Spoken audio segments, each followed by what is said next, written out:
เดียวนะศรัทธาญาติโยมทั้งหลายก่อนที่ได้เอิ่นอู่กันไปยาวเนาะตั้งสถานีที่เปิดมีบุญคุณแก่โสตประสาทหูเฮาที่ฟังกันอยู่ขณะนี้เฮาก็จะมาไหว้พระก่อนเน้อศรัทธาเน้อลงบางเน้อลุกมาแล้วบ่ลงบางปัญโยนันแล้วก็แม่ลงโอนกิติลังกาแม่บุญพินเขาสะพานบุญนี่ปิ้นปิ้นนั้นตัวแทนหมู่เฮาเจ้าขาดตั้งหลายเนาะพร้อมกับตึงโมดตึงหลงตึงหลายอยู่ตั้งใดก็ดีเฮามาสวดมนต์ไหว้พระด้วยกันเนาะเปิดความปิ้นสิริปิ้นมังกละปิ้นมงคลกับตนกับโตกับขอบกับโคกับลูกกับหลานเนาะไปเนื้อลองไต่ไปไก่ไปไกลกับโยดยานพาหนะก็ขอให้เดินทางเกี่ยวขาดปลอดภัยเน้อปอกาในคายเฮาก็ขอหิมากล้าขึ้นนะสื่อเอาได้กำให้ตัวเล็กตัวน้อยก็มอกอยู่ใดเปิ้นอยู่ใดเฮาอยู่ใดบ่กล้ากำไรเกินควรเป็นกำลังใจให้กับศรัทธาที่เปิ้นอยู่กับบ้านกับจอมได้ไปวัดไปวามพี่อย่างเด้อเอาวิทยุปิ้นกูปิ้นกีมนะตัวลุงก็ถึงมาถึง3เจ้าก่อนเนาะก็จะมาปิ้นกำลังจิตกำลังใจให้กับปออกไม่ออกศรัทธาสาธุชนทั้งหลายเด้ออ้าวไหว้พระเด้ออะระหังสัมมาสัมพุทโธภะคะวาพุทธังภะคะวันตังอภิวาเทมิสวากขาโตภะคะวะตาธัมโมธัมมังนามัสสามิสุปฏิปันโนภะคะวะโตสาวกสังโฆสังฆังนะมามินะโมตัสสะภะคะวะโตอะระหะโตสัมมาสัมพุทธัสสะนะโมตัสสะภะคะวะโตอะระหะโตสัมมาสัมพุทธัสสะนะโมตัสสะภะคะวะโตอะระหะโตสัมมาสัมพุทธัสสะอิติปิโสภะคะวะอะระหังสัมมาสัมพุทโธวิจาจารณะสัมปันโนสุขโตโลกวิทูอนุตตโลปุริสตัมมัสสาลาทิสัทธาเทวมนุสสานังพุทโธภคะวะติสวากขาโตภคะวะตาธัมโมสันติติโกอากาลิโกเอหิปัสสิโกโอปันนยิโกปัจจตังเวทิตาโปวินโยหิติสุปฏิปันโนภะคะวะโตสาวกสังโฆอุจจุปฏิปันโนภะคะวะโตสาวกสังโฆยายะปฏิปันโนภะคะวะโตสาวกสังโฆสามิจิปฏิปันโนภะคะวะโตสาวกสังโฆยะติตังจัตตาลิปุริสายุคานิอัฏฐปุริสาบุคลาเอสะภะคะวะโตสาวกสังโฆอาหุนายโยปาหุนายโยตาคินายโยอัญจลิกาลนิโยอนุตตลังปุญญเขตังโลกัสสาติจะยันโตโปธิยามูเลสกายานังนันทิวัตตโนเอวังตวังวิจัยโยโหหิจยสุจยมังคัลเลอัปปลาจิตตปันลังเก สีเสปทัพวิปุคันเลอภิเสเกสัปปะพุทธานังอากาปะโตปโมทาติสุนักกะตังสุมังคลังสุปาปาตังสุโหติตังสุขันโน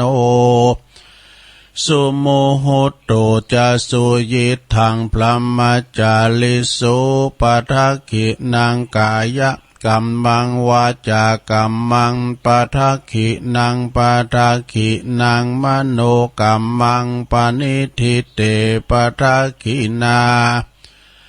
ปทักขินานิกัตวานะละพันตเถปทักขิเนสัพพิติโยวิวัจจันตุสัพพะโลกโกวินาศตุมาเตภวัตวันตรายโยสุขิติกายุโกภวะอภิวา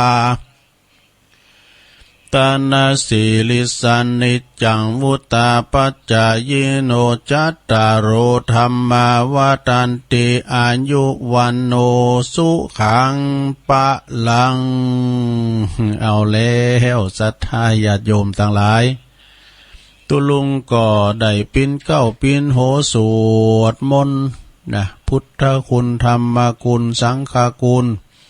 แล้วก็ไหวพระไปปันสินปันป้อนไปปิ้นตีเรียบร้อยก็ขอกุณปฏิตะไหลลัตนะผ่านแผ่วพระแก้วเจ้าตั้ง3ประการจุงได้มาปกป้องคุ้มครองรักษายังครูบาอาจารย์พระมหาเถรานุเถระท่านเจ้าคณะพระสังฆาธิการพระภิกษุสามเณรเจ้าจุโตนจุองค์อยู่กับวัดวาอารามอยู่ดีมีสุขแล้วก็ขอให้กำจูปูจ้าสืบศาสนาของเฮาไปเสียงจิรติการยาวนานเนาะเผยแผ่สัจธรรมคำสอนขององค์บวรสัมมาสัมพุทธเจ้าเปิ้นมาตานก็เขาก็เอวังโหตุมันแน่นอกแน่นใจสถาปอนเมืองปอนโวหารนี่นะเนาะเมื่อจะต้านไปหาคุณนันต้านไปหาคุณนี่เนี่ยเปิ้นก็จะหำปะนี้ไปฮอดเมื่อเจ้าก็เป็นเข้าง่ายมันแน่นใจซะนะเฮาก็รับตาน้อยๆเหมือนกับอีปอยเมจะมากินตัวเนาะอันนี้มันแน่นใจเวลาไปปันป้อนเอาป้อนเอาเนี่ยมุนป้อนไปให้คนนั้นคนนี้อันเหมือนตัวเจ้าไทยเป็นมาใหม่นะญาติห้าวริวาห้า เอาก็ญาติน้ำไว้อยู่ที่ใจนะโยมเนอะฉะนั้นก็ขอศรัทธานาบุญเฮาเข้าวัดเข้าวาวันนี้พรำว่าเป็นวันพระวันศีลโตยครูบาอาจารย์อยู่กับวัดกับว่าเปิ้นก็เป็นนาบุญให้เฮาได้สักการะบูชากราบไหว้นะเป็นที่ยึดเหนี่ยวจิตใจของหมู่เฮาเจ้าขาดทั้งหลาย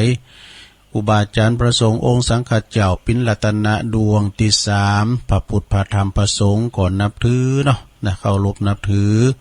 เวลาเฮามีการมีงานตั้งบ้านตั้งจองงานมงคลงานอาวะมงคลยังก็ตามก็ได้พึงพาอาศัยบุญบารมีของครูบาอาจารย์วัดจอยวัดบ้านจอยบ้านก้ำกันไปไม่ก้ำงามก้ำเก่า ตุเจ้าพึงศรัทธาเนี่ยเนาะมีความสมัครสมานสามัคคีเป็นน้ำหนึ่งใจเดียวกันครูบาอาจารย์เปิดก็ฟังกันหลายกราบไหว้ศาลในเมตตาบารมีธรรมเนาะเหมือนกับทางครูบาอาจารย์เนี่ยเปิดก็ฟังกันนะกันหลายนะหลวงตามูลตัวนึกหลวงตามูลวัดน้องเจริญปูนเปิ้นอยู่น้องเจริญปูนนะเอาธรรมมาถวายปิ้นตือนะเจริญปอนประตังปอคูโอนปอคูโอนบันเป่าเมืองแกน มันซุ่มฟังอยู่ตรงประบุญธรรมหมูเปิ่งเขานี่นะประลุงอินคำชมพูพลอยบักล่องพลังเงบเนี่ยแม่ครูเขาเนาะแม่ครูสุพรรณาอิมังเขานี่นะโอ้ไหวสาได้เมตตาบารมีธรรมหลวงปอพระครูสันติยากรอันนี้เป็นอยู่วัดเกตกะลามไหวสาครูบาอาจารย์เปิดก็ฟังกันครูบาท่านพระครูโชติสุวรรณสอนเขานี่นะวัดศาลาก็ดีโอ้เมตตาบารมีธรรมไหวสาท่านพระครูพุทธิธรรมรักษ์อันนี้เปิ้นปิ้นเจ้าคณะตำบลแม่โป่ง วัดป่าไผ่บ่อทองดอยสะเก็ดตุปีสมเพชรด้วยเนอะ ปัญญาโนนักเทศเสียงทองจากดอยสะเก็ดเฮาบดิกาประเสริฐประสันโนด้วยเนอะนะประเสริฐประสันโนวันนั้นก็ไปด้วยกันไอโหนงอภิญญาก็ไปเมืองฝางด้วยกันเนี่ยอาจารย์นิพนธ์ดอยสะเก็ดไหวสาท่านพระครูบุญเลิศวัดอุโมงค์ด้วยเนอะปรากฏรักฟังอยู่เหมือนกันนะไอ้หรอกต้องมาตื่นเจ้านะตัวลุงเนี่ยฟังตัวลุงนะกะไอ้หรอกขอบคุณนะครับเนอะเอาเดี๋ยวเฮาไปตั้งสถานีกันเนอะก็ขอบคุณตั้งสถานีวิทยุเพื่อการศึกษาพระพุทธศาสนาและวัฒนธรรม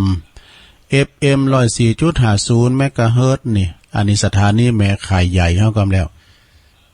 วัดฝายหินเนอร์โดยเมตตาบารมีธรรมอาจารย์ท่านพระครูสมุวิสุวัตวรกิจโจ อาจารย์ก็เมตตานะกันเวลาตุลุงจะเข้ารายการเปิ้นก็เอาตุลุงทองออกเจ้าให้หน่อยหนึ่งนี่นะไหวพาสวดมนต์เจ้าให้หน่อยโอ้คุณเฒ่าฟังธรรมฟังเพลงละโมนวะเปิ้นว่าโอ้สมัยแม่ปิ้นสาวสมัยปอปิ้นบ่าว ทูลทองใจก็พรพิลมก็เนี่ยโตโมนนี่ดอกโมนก่อมพุกก็ฟังแถมเนาะอาจารย์ท่านพระครูสมุวิสุวัตวรกิจโจเปิ้นก็เกี่ยวสัญญาณไปปิ้นติเรียบร้อยเนาะวันนั้นเปิ้นจะเอาทีมงานไปถ่ายทอดสดตึงเสียงตึงภาพตัวเนอะเตียนจุดนัดปาการเขตร้อยต่อวัดดอยนางแก้วไม่ใช่วัดนะเขตร้อยต่อที่เราจะได้คุ้นเตอคุ้นดินกันจันลาสัตตายปิ้นตีนำแล้ว ก็เดี๋ยวก็ประกาศเนาะแล้วก็สถานีของวิทยุของคณะสงฆ์อำเภอฝางนะโดยมีเมตตาบารมีธรรมในพระเดชพระคุณหลวงปู่ท่านพระครูสุจิตานุรักษ์ด็อกเตอร์เจ้าคณะอำเภอฝางเด้อ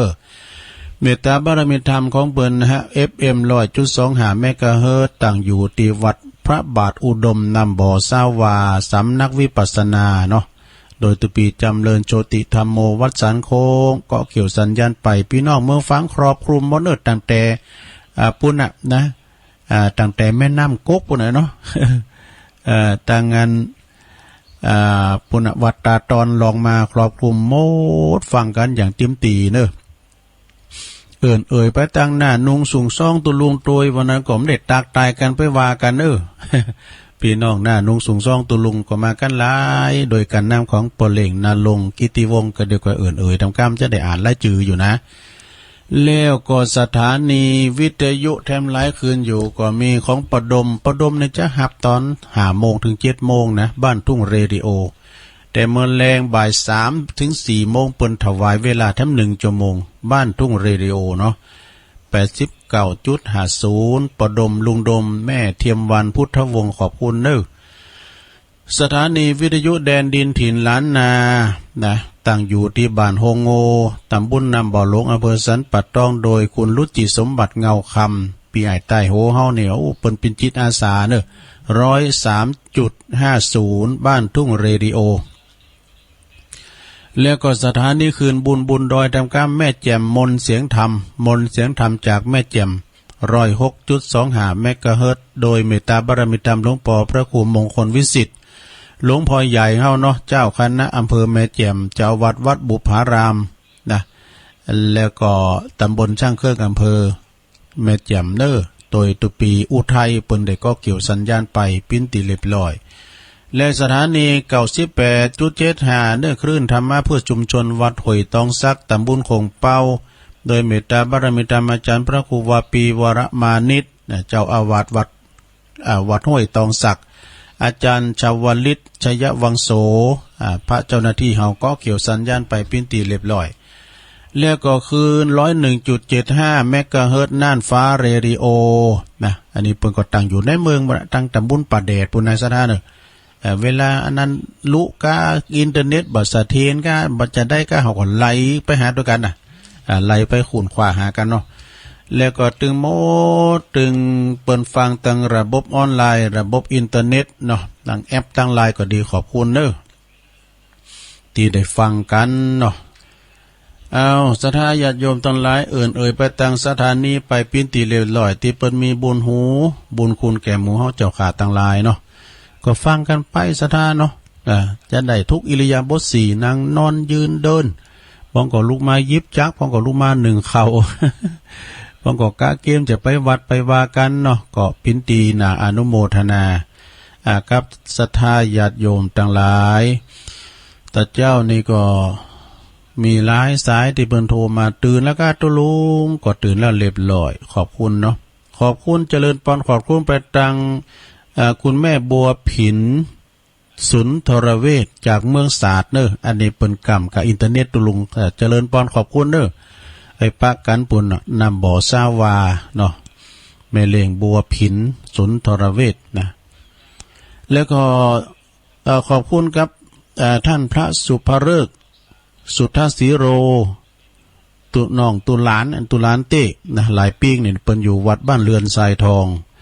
โอ้อันนี้ก็กำลังสร้างบารมีเนอเปิ้นก็เฮียนแล้วก็สร้างบารมีแปลงกุฏิไม่ซักตัวนี่แปลงกุฏิไม่ซักโดยตนเองก็สอหาญาติโยมไปช่วยกันแปลงหรอกอันนี้ก็เปิ้นกำลังสร้างบารมีนะของดีเปิ้นก็มีหลายถวายปัจจัยเอาตุลุงสุดแล้วแต่ตุลุงเด้อเนี่ยเปิ้นมือประกาศตุลุงก็อดบ่ได้ประกาศให้หน่อยมันต้องประกาศเด้อไอ้ดอกขอบคุณร้านเน้นร้านไปหลานคือไปอันนี่คือเป็นตุเจ้าแล้วนะตุปีเต้ตุลูกตุหลานเขาเนี่ยนะเปิ้นก็อยู่วัดบ้านเรือนไซทองปิติอุปถัมภ์ลูกบุญธรรมนะของคุณแม่อัมพาพันธ์ชัยเมืองยองเปิ้นก็อุปถัมภ์เนี่ยช่วยกันไปนะศรัทธาญาติโยมทั้งหลายแล้วก็ศรัทธาเจ้านี่ก็ไปซุ่มฟังไม่ใช่ซุ่มฟังเลยฟังตลอดกะตังตุลุงทองเนาะตุลุงทองเนี่ยโอ้เปิ้นก็บรรยายธรรมโมนแตะโมนวาเปิ้นว่าเจ้านี่เปิ้นเลิงกบเถ่าเฝ้าดอกโบอ่ะ เฝ้าบ่ได้เนาะใกล้เกลือกินด่างเปิ้นว่าก้านผึ่งก้านมิ้นก้านแมงต่อแมงแตนเปิ้นมาเอาเกสรเอาใจเอาไปหมดกบเถ่าก็เฝ้าบ่ได้เนาะแม่ผึ่งแมงปูนี่เปิ้นก็เอาเกสรไปเอาติดตีนติดหยังไปเอาไปเลี้ยงลูกเลี้ยงหลานไปปิ้นผลิตปิ้นน้ำผึ่งนี่โอ้กันไปได้กินนี่นะได้ฉันได้กินเปิ้นว่าเอาใส่น้ำอุ่นน้ำห่อนตักใส่เฮ็ดจ้อนนึงบีบะนาวใส่กึ่งแกนกินแล้วผิวพรรณวรรณะดีว่ะเนาะเปิ้นว่าอานาตุลุงก็มีอยู่น้ำผึ่งมีอยู่ก็กินปิ้นเตออันนี้ก็คือว่าเปิ้นเปรียบเทียบเหมือนว่าคุณเฮาเนาะซัมเตก็อยู่เดียวเป่าได้มันได้กึดมันได้สร้างมีผลงุมพงานหยังนะเป็นตูเจ้าก็ดีนะเปิ้นเปรียบเทียบไว้นะเป็นปอหลงแก่บานปอแควนหยังก็ดีโอ้อยู่ในตำแหน่งบ่ได้ค้างตำแหน่งแต่มีผลงานบ่กึดบ่ลำหยังนะเหมือนกับกบเฒ่าเฝ้าดอกโบคุณที่อื่นที่ไกลเปิ้นบินมาเอาเกสรดอกไม้ไปหมดนี่นะอันนี้ก็เป็นเปรียบเทียบเนาะธรรมะของตุลุงทองแต่เจ้านี่ก็ได้รับความอนุเคราะห์เนาะเมตตาในสายบุญจากหลวงปู่ตุอุ้ยเฮาหลวงพ่อบุญปันปุญญธรรมโมเปิ้นอยู่วัดแม่โป่งเปิ้นโทรมาลูกแล้วกาและลูกแล้ว โอ้ขอเป็นกำลังใจเด้อตุลูกตุหลานโอ้ก็ขอไหวสาบารมีธรรมตุลุงก็บอกของเปิ้นว่าอันเดี๋ยวก็จะเตะทำหลวงปู่เนี่ยกะเนาะแต่มันเต้ามันเต้นก็จะเตะแรงแถมไม่กะเกมวันนี้2ผูกก่อน ก็จะวันนี้เป็นวันศีลนะศรัทธาญาติโยมเป็นวันสุดท้ายของที่เขาจะต้านนำต้านท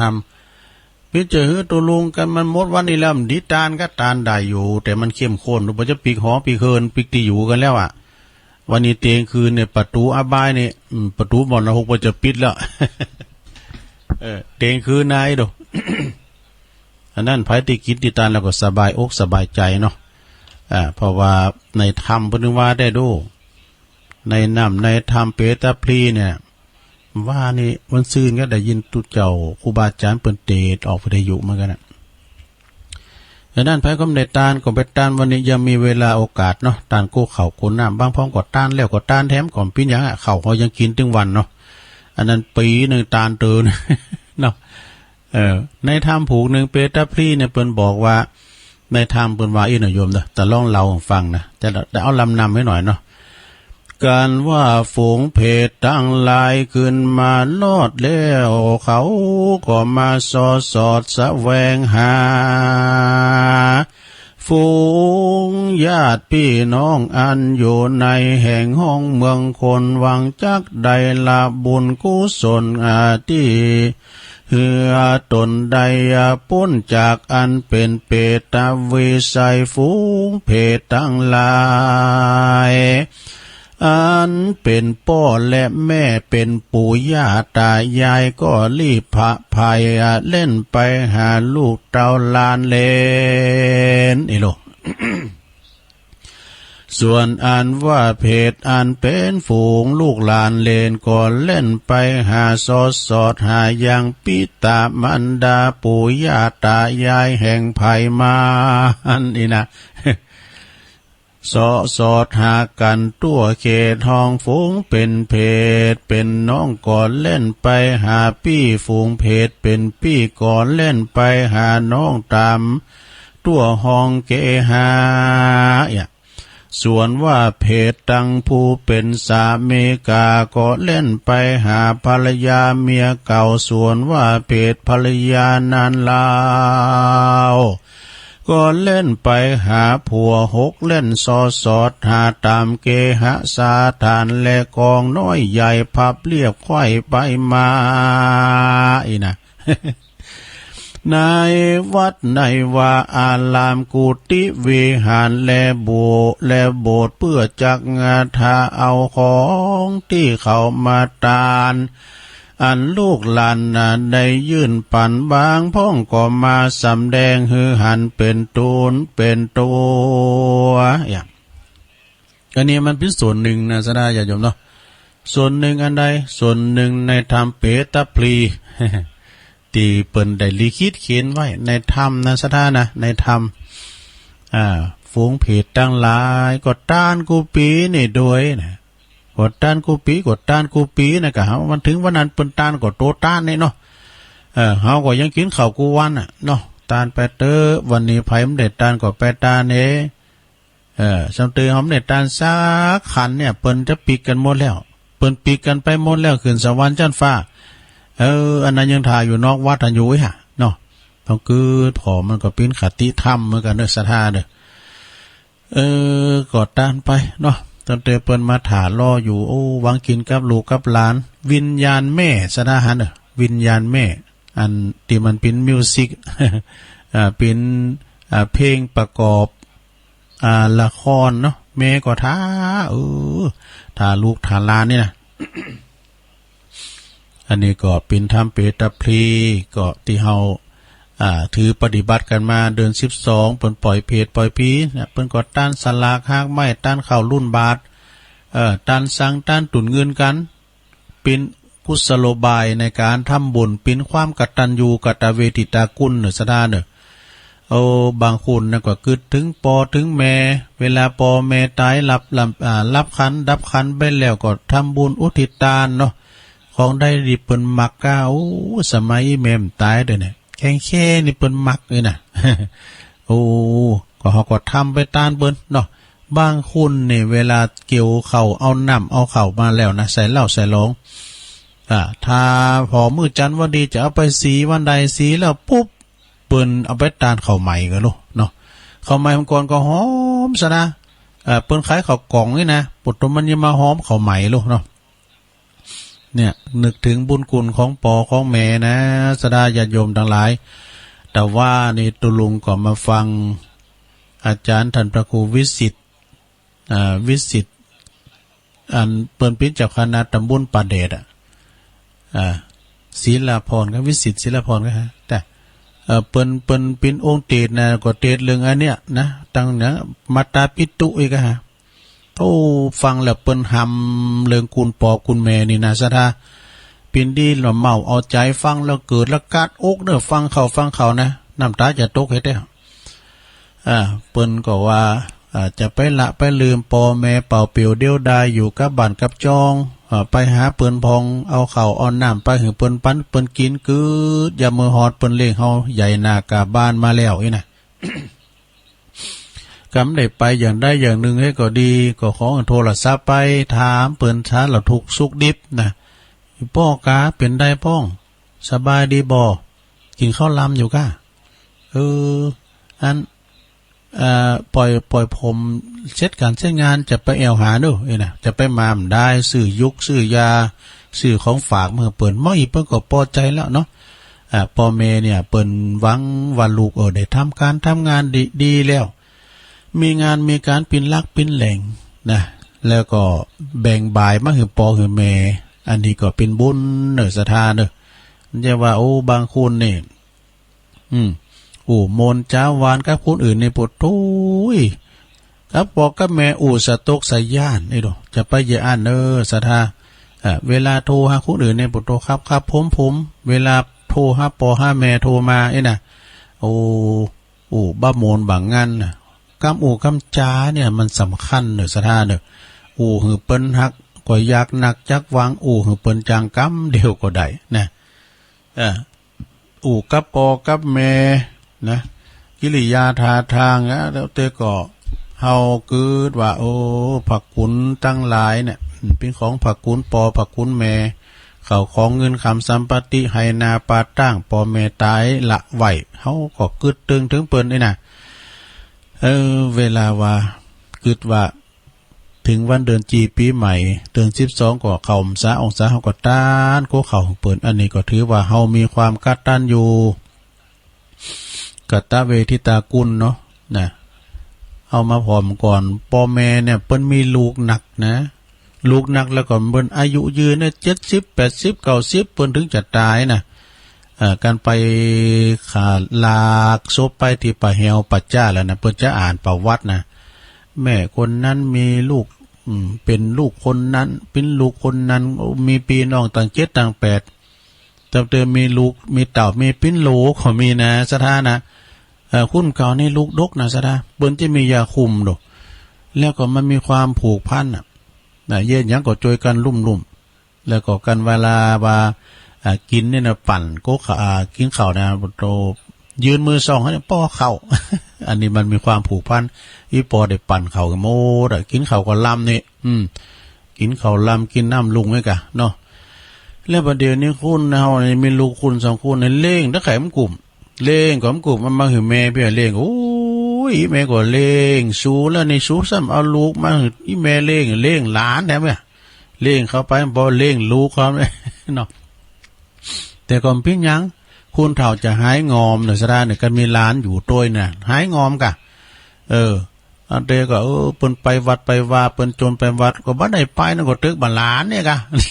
เอียเนาะเพราะนั้นสระญาติโยมก็แบ่งบ่ายแบ่งเวลากันเนาะก็คุณก่อนนี้เปิ้นมีความเหมือนกับอันท่านพระครูเปิ้นว่าเนาะตุเจ้าก่อนก็อันน่ะตุหลงเจ้าวัดมันจะมีหยังดูดมุลีขี้โยไว้ก็เปิ้นเห็นตั้งธรรมเด้เห็นศึกษาตั้งน้ำตั้งธรรมเห็นอัฏฐบาลีเห็นโตเมืองสูตรโยโกห้องเนี่ยมก่อนในปดโตธรรมจักมหาสมัยได้หมดนะเห็นโตเมืองดูกะคังะก่อนนี้มีหยังพันเนนเทนน้อยก็เศร้ามีหลาย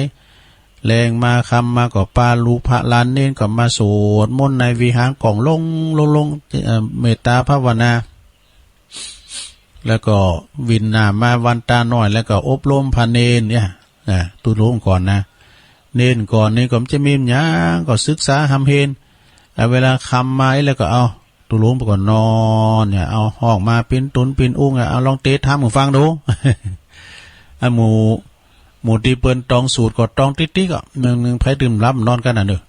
เปิ้นได้เต้เปิ้นเฮนเต้ก่อนนี่เปิ้นเอาจริงเอาจังเนาะฝายเนี่ยฟาดนะมีคุณนึงเนี่ยปิกมาไหวว่ะโอ้ยเป็นได้ปินดีมาก็ย้อนวัดย้อนว่าย้อนหวายไหนนะไปไหวครูบาแล้วก็มาพอไหวได้ดิบได้ดีก็ไหวนั่นเนาะเปิ้นมีความก่อนนี่อย่างพันเนนก่อนนี่ไม่ได้ไปศึกษาตั้งโลกสักเท่าใดนะเปิ้นก็เห็นตั้งนักธรรมโฮงก็อันโฮงหลวงก่อนนี่เป็นเฮิรนใหม่โฮงใหม่สูงหลอดปืนได้ไม่ยิงเบิ้นเมื่อคืนเลยนะ แม่ยายไม่ยิงเปิ้นมือขืนโฮงเพราะว่าตูเจ้าพาเนนเปิ้นรอปืนโฮงหรอแล้วก็อันที่นี่เปิ้นมีการไม่งานวันพระวันศีลอย่างเอี้ยกะศีลนี่นะชะตาเปิ้นก็ใส่ของกินของวาใส่ขันแก้วตั้งซ้ำไปใส่ยังไปเรียบร้อยแล้วถึงเวลาแล้วบ่นี่นะโอ้เปิ้นจะเป้งซุยเป้งหยังกันดูเปิ้นจะย่อกุลหยังตั้งลุมก่อนพระพุทธพระธรรมพระสงฆ์ส่วนตุเจ้านี่อยู่บุญโฮงบุญพานินก็นะต้องเอาซุยไปนิมนต์กันหรอเนาะเอาซุยไปนิมนต์ขอนิมนต์ไปโปรดเมตตารับทายทานบิณฑบาตใกล้น่ะตุเจ้าพานินก็เปิ้นก็เจ้าไหวทำก้าวหน้าไหวพระบุญโฮมก้าวกันนะอาลาหังสัมมาการตุเจ้ามาปรากฏแล้วก็เด็กก็ยายแถวก็ใส่เข้าบาตรกันนี่เนาะศรัทธาเนาะสมัยก่อนนะก่อนนี่มันนะโธ่พานินบรรลัยยายปิดทึบไปแหละสูดศาลานะศีลย่ำแหลกนี่ตุภายังหนักเลยศรัทธากันแล้วก็แรงมาก็เตดนำเตดทำวันพระวันศีลเนี่ยมันโมนนะศรัทธาเนาะโมนล่ำโมนเลออันนี้ก็ถึงว่าสมัยแต่ก่อนอ่อนมา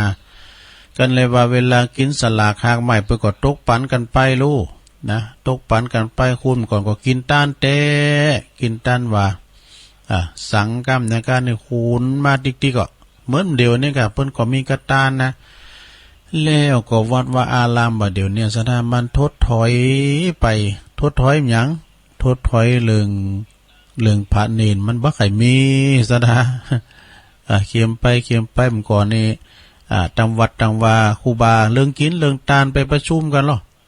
ครูบาเพิ่นจัดตานอย่างอ่านตานอย่างอี้เพิ่นจะสั่งอันนั้นนี่มีไผเถียงเอาครูบาวาเนี่ยเอาครูบาวาเด้ออ่านก่อนนี่เปิ้นเอาครูบาปิ้นใหญ่นะปิ้นเอาครูบาวาลำเดียวเนี่ยมาวาแล้วปุถุคุณมันหนักนะสะดาคุณรักมันหลายการวาอย่างอันอย่างอี้นี่เอาสู้วาเด้อบ่ยคุณมันหลายเนาะมันต่างความคิดนะต่างความคิดกันนะสะดาญาติโยมทั้งหลายเนาะจะนั่นก็แบ่งจิตแบ่งใจเนอมาตังวัดตังวานะไปหันมานี่ก็ดีเปิ้นจะไปกินไปตานที่หันที่นี่ก็ดีก็รูปล้ามตามต้วยเนอะสถารูปล้ามตามต้วยครูบาอาจารย์เฮา โอ้ตุลุงว่าจะเตทำแล้วให้กันเดียวกันเนอะเกียรติยอมบัลละผู้ตั้งอยู่ในธรรมนี่เป็นจะได้ลองฟังพอเนอะเกียรติคือจื่อเสียงของเฮาเนี่ยสถาเกียรติยศจื่อเสียงนี่นะมีหรือว่าความคุณความดีของเฮาที่สังคมนำไปยกย่องสรรเสริญนี่นะเกียรติดังกล่าวนิยมบัลละผู้ตั้งอยู่ในธรรมนี่และก็คือยอมมีอยู่ประจำในตัวเขาตลาบนะตลาบได้ที่ว่าเขายังบัลละทิ้งความดี เฮาบัลละทิ้งความดีเกียรติยศนั้นก็ยอมบัลละทิ้งเขาไปตราบนั้นนะผู้ที่ประกอบคุณงามความดีไว้นักเช่นว่าเป็นผู้ที่มีความซื่อสัตย์สุจริตขยันหมั่นเพียรอบอ้อมอารีเอื้อเฟื้อเผื่อแผ่สงเคราะห์ผู้อื่นอยู่อย่างเอี้ยปิ้นตุนก็นับได้ว่าผู้นั้นนี่ตั้งอยู่ในธรรมเด้อ ตั้งอยู่ในธรรมนะพอออกไม่ออกซะได้นะเพราะว่าดำรงอยู่ในความดีหรือว่ามีความดีอยู่ในตนแล้วนะก็เขาก็ยอมปิ้นตีหักปิ้นตีเคารพนับถือของคนส่วนใหญ่คนเหล่านั้นยอมกล่าวสรรเสริญคุณงามความดีของเขาและให้การสนับสนุนในเรื่องต่างๆอันนี้คือเกียรติของผู้ที่ประกอบด้วยความดีดังเช่นในปัจจุบันเนี่ยนะเฮาก็มีการยกย่องบุคคลเป็นบุคคลตัวอย่างก็มีหรือว่าบุคคลดีเด่นก็มีแล้วก็ประกาศเกียรติคุณให้คนทั่วไปได้ฮู้ได้ทราบก็จะหันได้ว่าการทำความดีทำให้มีเกียรติยศแล้วก็ลือกล่าวอีกอย่างหนึ่งว่าเกียรติบัลละอยู่บัลละแล้วก็ตั้งอยู่ในคุณงามความดี ผู้ที่ทำคุณงามความดีจนมีเกียรตินั้น ตามปกติมักจะเป็นคุณที่มุงเตียนมุงหวังทำคุณงามความดีโดยบักคำหนึ่งว่าจะได้รับเกียรติยศหยังนะว่าโอ้หวังใจว่าจะได้เกียรติยศอันนั้นนี่แต่บางคนเนี่ยมุงที่จะได้เกียรติแต่บางคนนี่มุงจะได้เกียรติจึงทำความดีนี่ถ้าหากว่าบ่ได้เกียรติสมตามความหวังแล้วก็มักจะเลิกทำคนประเภทนี้บ่ใจตั้งอยู่ในธรรมแน่ที่ก็จบลงไปนะสดาเกียรติยศก็คือคุณงามความดีเฮานี่นะสดาเด้อนะทำไปเฮาทำคุณงามความดีเนี่ยคุณงามความดีนี่ก็บัดนี้หายละเฮาไปไหนก็จะติดตามเฮาไปคุณงามความดีนี่ว่าเป็นคุณว่าเป็นอันเจ้าบ้านเจ้าวัดนะคุณบ้านก็เหมือนกันนะที่เปิ้นประกอบคุณงามความดีว่าเป็นครูบาอาจารย์พระสงฆ์องค์สังฆเจ้าสมัยแต่ก่อนครูบาอาจารย์เนาะเปิ้นสร้างสะพานสร้างโคขามน้ำก้านำปิงก็อย่างครูบาบุญเย็นนะก็เพิ่นก็สร้างสร้างน้ำตาหุ่นต่างกันเนี่ยครูบาอาจารย์ที่เปิ้นมีบารมีหนักนี่นะสร้างแพ้ห้องยุคห้องยาสร้างห้องหำห้องเฮนให้ลูกหลานได้อ่านได้เฮนได้เขียนได้อ่านกันเปิ้นก็มีความมุมานะแต่แล้วแต่บารมีไผมันสมัยแต่ก่อนนี่สมัยตุลุงโบสถ์ใหม่ก็ฮะโบสถ์ย่าเมือนเฒ่าเนี่ยมันก็มีนะอันนี้เป็นพระคุณเจ้าที่เปิ้นมีความสำคัญมีคุณูปการแก่ตั้งวัดตั้งวาพระพุทธศาสนาคือเจ้าคุณสาธิตนะหรือว่าอาจารย์ศรีโนนเนี่ยปืนเงาเก้าหักเดิมเปิ้นเป็นคุณบั่นหวายนี่เปิ้นก็มาโบสถ์ศึกษาหำเฮนแต่น้อยแล้วก็ไปสร้างวัดทุ่งสาธิตปุ่นน่ะที่กรุงเทพปุ่นน่ะตุลุงก็ไป2 เทื่อ 3 เทื่อ ที่วัดทุ่งสาธิตปุ่นนะแล้วก็เปิ้นมีบารมีสูงก่อนนี้เปิ้นเอาผ้าป่ากฐินเอากฐินมาตั้งวัดตั้งเฮานี่นะเอามากำนั้นก็เก่าวัดเปิ้นต้านได้20,000เนี่ยเนาะปุถุลำลือกันโทตำบุญน่ะวัดนั้นได้20,000กันด้วยแต่ก่อนมันตั้งมันแปลงซะละ เงินคำกำเกี่ยวหายเข็มเนาะเจ้าคุณสาธิตนี่ก็มีคุณูปการแปลงโฮงเฮนนะวชิระธรรมสาธิตนี่เราที่น้องเจดีเหรอมีแพ้วเปิ้นมาโดดลมแต่ก่อนเนี่ยน้องเจดีนี่เปิ้นจัดงานเนาะจัดงานหยังลอยกระทงบกเปิ้นมีปิ้นกลุ่มปิ้นคณะปิ้นขบวนนะมีดารามาปรากฏดาราหนังนี่กะก่อนนี่มันดังเนี่ย สมัยสมบัติเมธานีเขานั่นน่ะ เจ้าคุณสาธิตเนี่ยเปิ้นจัดถึงหมดนะแปลงห้องยาป่าสร้างหรือว่าห้องยาน้องเจดีเนี่ยโอ้หลายกะมีคุณูปการกับตั้งวัดตั้งวากับท้องถิ่นโดยเนาะเปิ้นก็ได้ละสังขารไปเนาะอันนี้อุดนึกว่าคุณงามความดีของครูบาอาจารย์เฮาเพราะว่าจะเป็นครูบาอาจารย์ตนได้ก็ตามที่เปิ้นมีบารมีสูงเนี่ยสดาญาโยมทั้งหลายก็ถือว่าเปิ้นได้สร้างคุณประโยชน์ไว้กับโลกของเฮานี่แล้วเดี๋ยวนี้เฮาได้สร้างบารมีหยังไว้พองนี่นะสร้างประเดสดาญาโยมเนาะการสร้างหยังนักหนาป้าป่านได้มาเข้าวัดเข้าว่านี่ก็เป็นว่าสร้างบารมีแล้วเนาะสดาโอ้เข้าวัดเข้าว่าเข้าวัดเข้าว่าไปใส่บาตรญาติปกเนาะฟังน้ำฟังธรรมปีกมาก็จะไปจุ่มจะไปเดิด อันนี้ก็เป็นการที่ว่าเฮาได้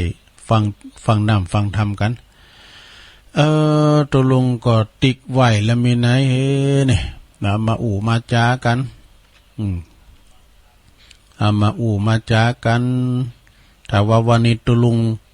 ปัสสามาติจะเตดน้ำเตดธรรมได้ตัวลุงก็จะเอามาเตดแรงบึดเนาะโอ้วันนี้ก็เป็นวันพระวันศีลสราญาติโยมทั้งหลายที่วัดวังผางนี่ก็อาจารย์ผลปิยะธรรมโมปอหลงเป่งเขาปอหลงทองเขานะปีนั้นสอนปีนั้นบัดเขาเปิ้นชาวบ้านเปิ้นจัดต้านนี่ดอกอันจัดต้านตอนบ่ายบุญนาตุลุงตอนเจ้านี่อันมันก็อันจะไปโบสถ์กันอยู่นะเพราะวันนี้เป็นวันเดือนดับเปิ้นจะไปโบสถ์สดกัน เบิ่นก่อนนิมนต์ตุลุงไปเหมือนกันกดลุงก็จะเฝ้าไปนะเฝ้าไปถ้าว่าเปิ้นต้อมเต้นตุลุงก็จะต้านก่อนละนะจะปีกมาเข้ารายการปิ้นโหงนะ ปิ้นโหงอันนี้กะวิทยุนี่นะตุลุงนี่ก็ถ้าว่าให้มันดีนี่จะบัลลัมขาดบัลลัมเอาเทปใส่นะการเต้มวายเนี่ยการสุดวิสัยได้แต่ก็เอาเหอะคืนเวลาให้ทันพระครูอภิวัตนาวิกรมนี่อันนี้นี่แล้วก็เวลาตุลุงมันหนักด้วย ปิ้นหนัก ปิ้นหนักคนขว้าด้วยนะเมื่อเจ้าก็ออก3เจ้าเมื่อแรงก็ออก2เจ้าจะไปเฝ้ากายกันเด้อสนะไปเฝ้ากายกันเด้อเนาะก็ว่ากันไปเนาะเพราะว่ายื้อมันเฮาอยู่เก้ากลางเวลาครูบาอาจารย์พร้อมตุลุงก็แตนบริหารเวลาไปนะก็มีหยังก็เอานำทำคำสอนเอาธรรมของตุอุ้ยมาพองทำท่านพระครูอภิวัตนาพองเอามาเตศให้ศรัทธาญาติโยมทั้งหลายกันเอาในธรรมวานี่ไผดื่มติ้มตรายออกการทำบรรยายก็อันเฮาอันนั้นมาอูนี่ทำตัวนะกะแต่มันออกมาจากพระโอษฐ์หรือว่ามาออกมาจากกัมพีธรรมของพระพุทธเจ้านะก็ถือว่าเป็นคำสั่งคำสอนของพระพุทธเจ้าเนอศรัทธาเนอนะอันนี้เป็นคำบักเก่าของแม่แดงรัตนาเนอเป็นคำบักเก่า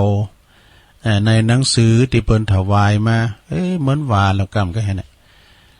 อย่าอยู่คนเดียวอย่าเที่ยวปิ้นหมู่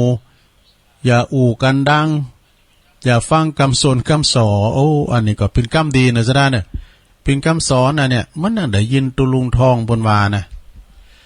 อย่าอยู่คนเดียวสดาอย่าโยมเฮาอยู่คนเดียวเดียวโดดเนี่ยมันกึดหนักนะ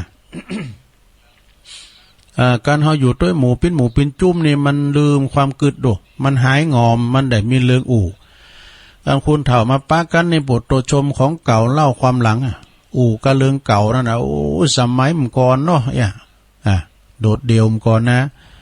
เอามาป้ากันก็อู่กันเฮาอยู่คนเดียวนี่ก็กึดว่าแต่อนาคตกูนี่จะปิ้นจะได้นะเปิ้นถึงว่าเหมี3วันแม่เดือนเพ็ญทิมหว่างเปิ้นแปลงลายมานะมีอยู่3วันเอ้ยนะในหนังสือเปิ้นก็ว่ามี3วันน่ะเฮาอยู่ถึงวันมี3วันน่ะว่าวันนี้ลำพุกนี่อันนี้ก็เป็นสัจธรรมเหมือนกันเนี่ยคำสอนเหมือนกันนะซะนะแต่ว่าเนี่ยเฮาก็อยู่ผ่านมาแล้วว่านี่เฮาไปไหนเนี่ยเฮาไปกินเป็ดตาลหั่นเฮาไปหันคุณนะคุณร้ายเฮาไปงานศพที่หันที่นี่ก็คุณนะคุณร้ายน่ะอันนั้นมันเป็นอดีตไปแล้วซะนะเนาะผ่านไปแล้วก็มาวันเนี้ยในขณะปัจจุบันบัดเดี๋ยวนี้อันนี้เป็นปัจจุบันแล้วเด้อทำปัจจุบันให้ดีที่สุดนะเพิ่นว่านะเอาทำปัจจุบันให้ดีที่สุดอนาคตพวกนี้ยังมาถึงเตอพวกนี้ยังมาถึงเตอก็เฮาก็จะไปอันเดือดร้อนมันนะทำวันนี้ให้ดีที่สุดนะเพิ่นว่าเนาะแล้วก็ยังถ้าเกิดก็ปล่อยให้มันเกิดก็แล้วว่าถ้าโง่เกิดก็เอาหกไปตุ่มมันก็ไม่มีเรื่องหยังเนาะ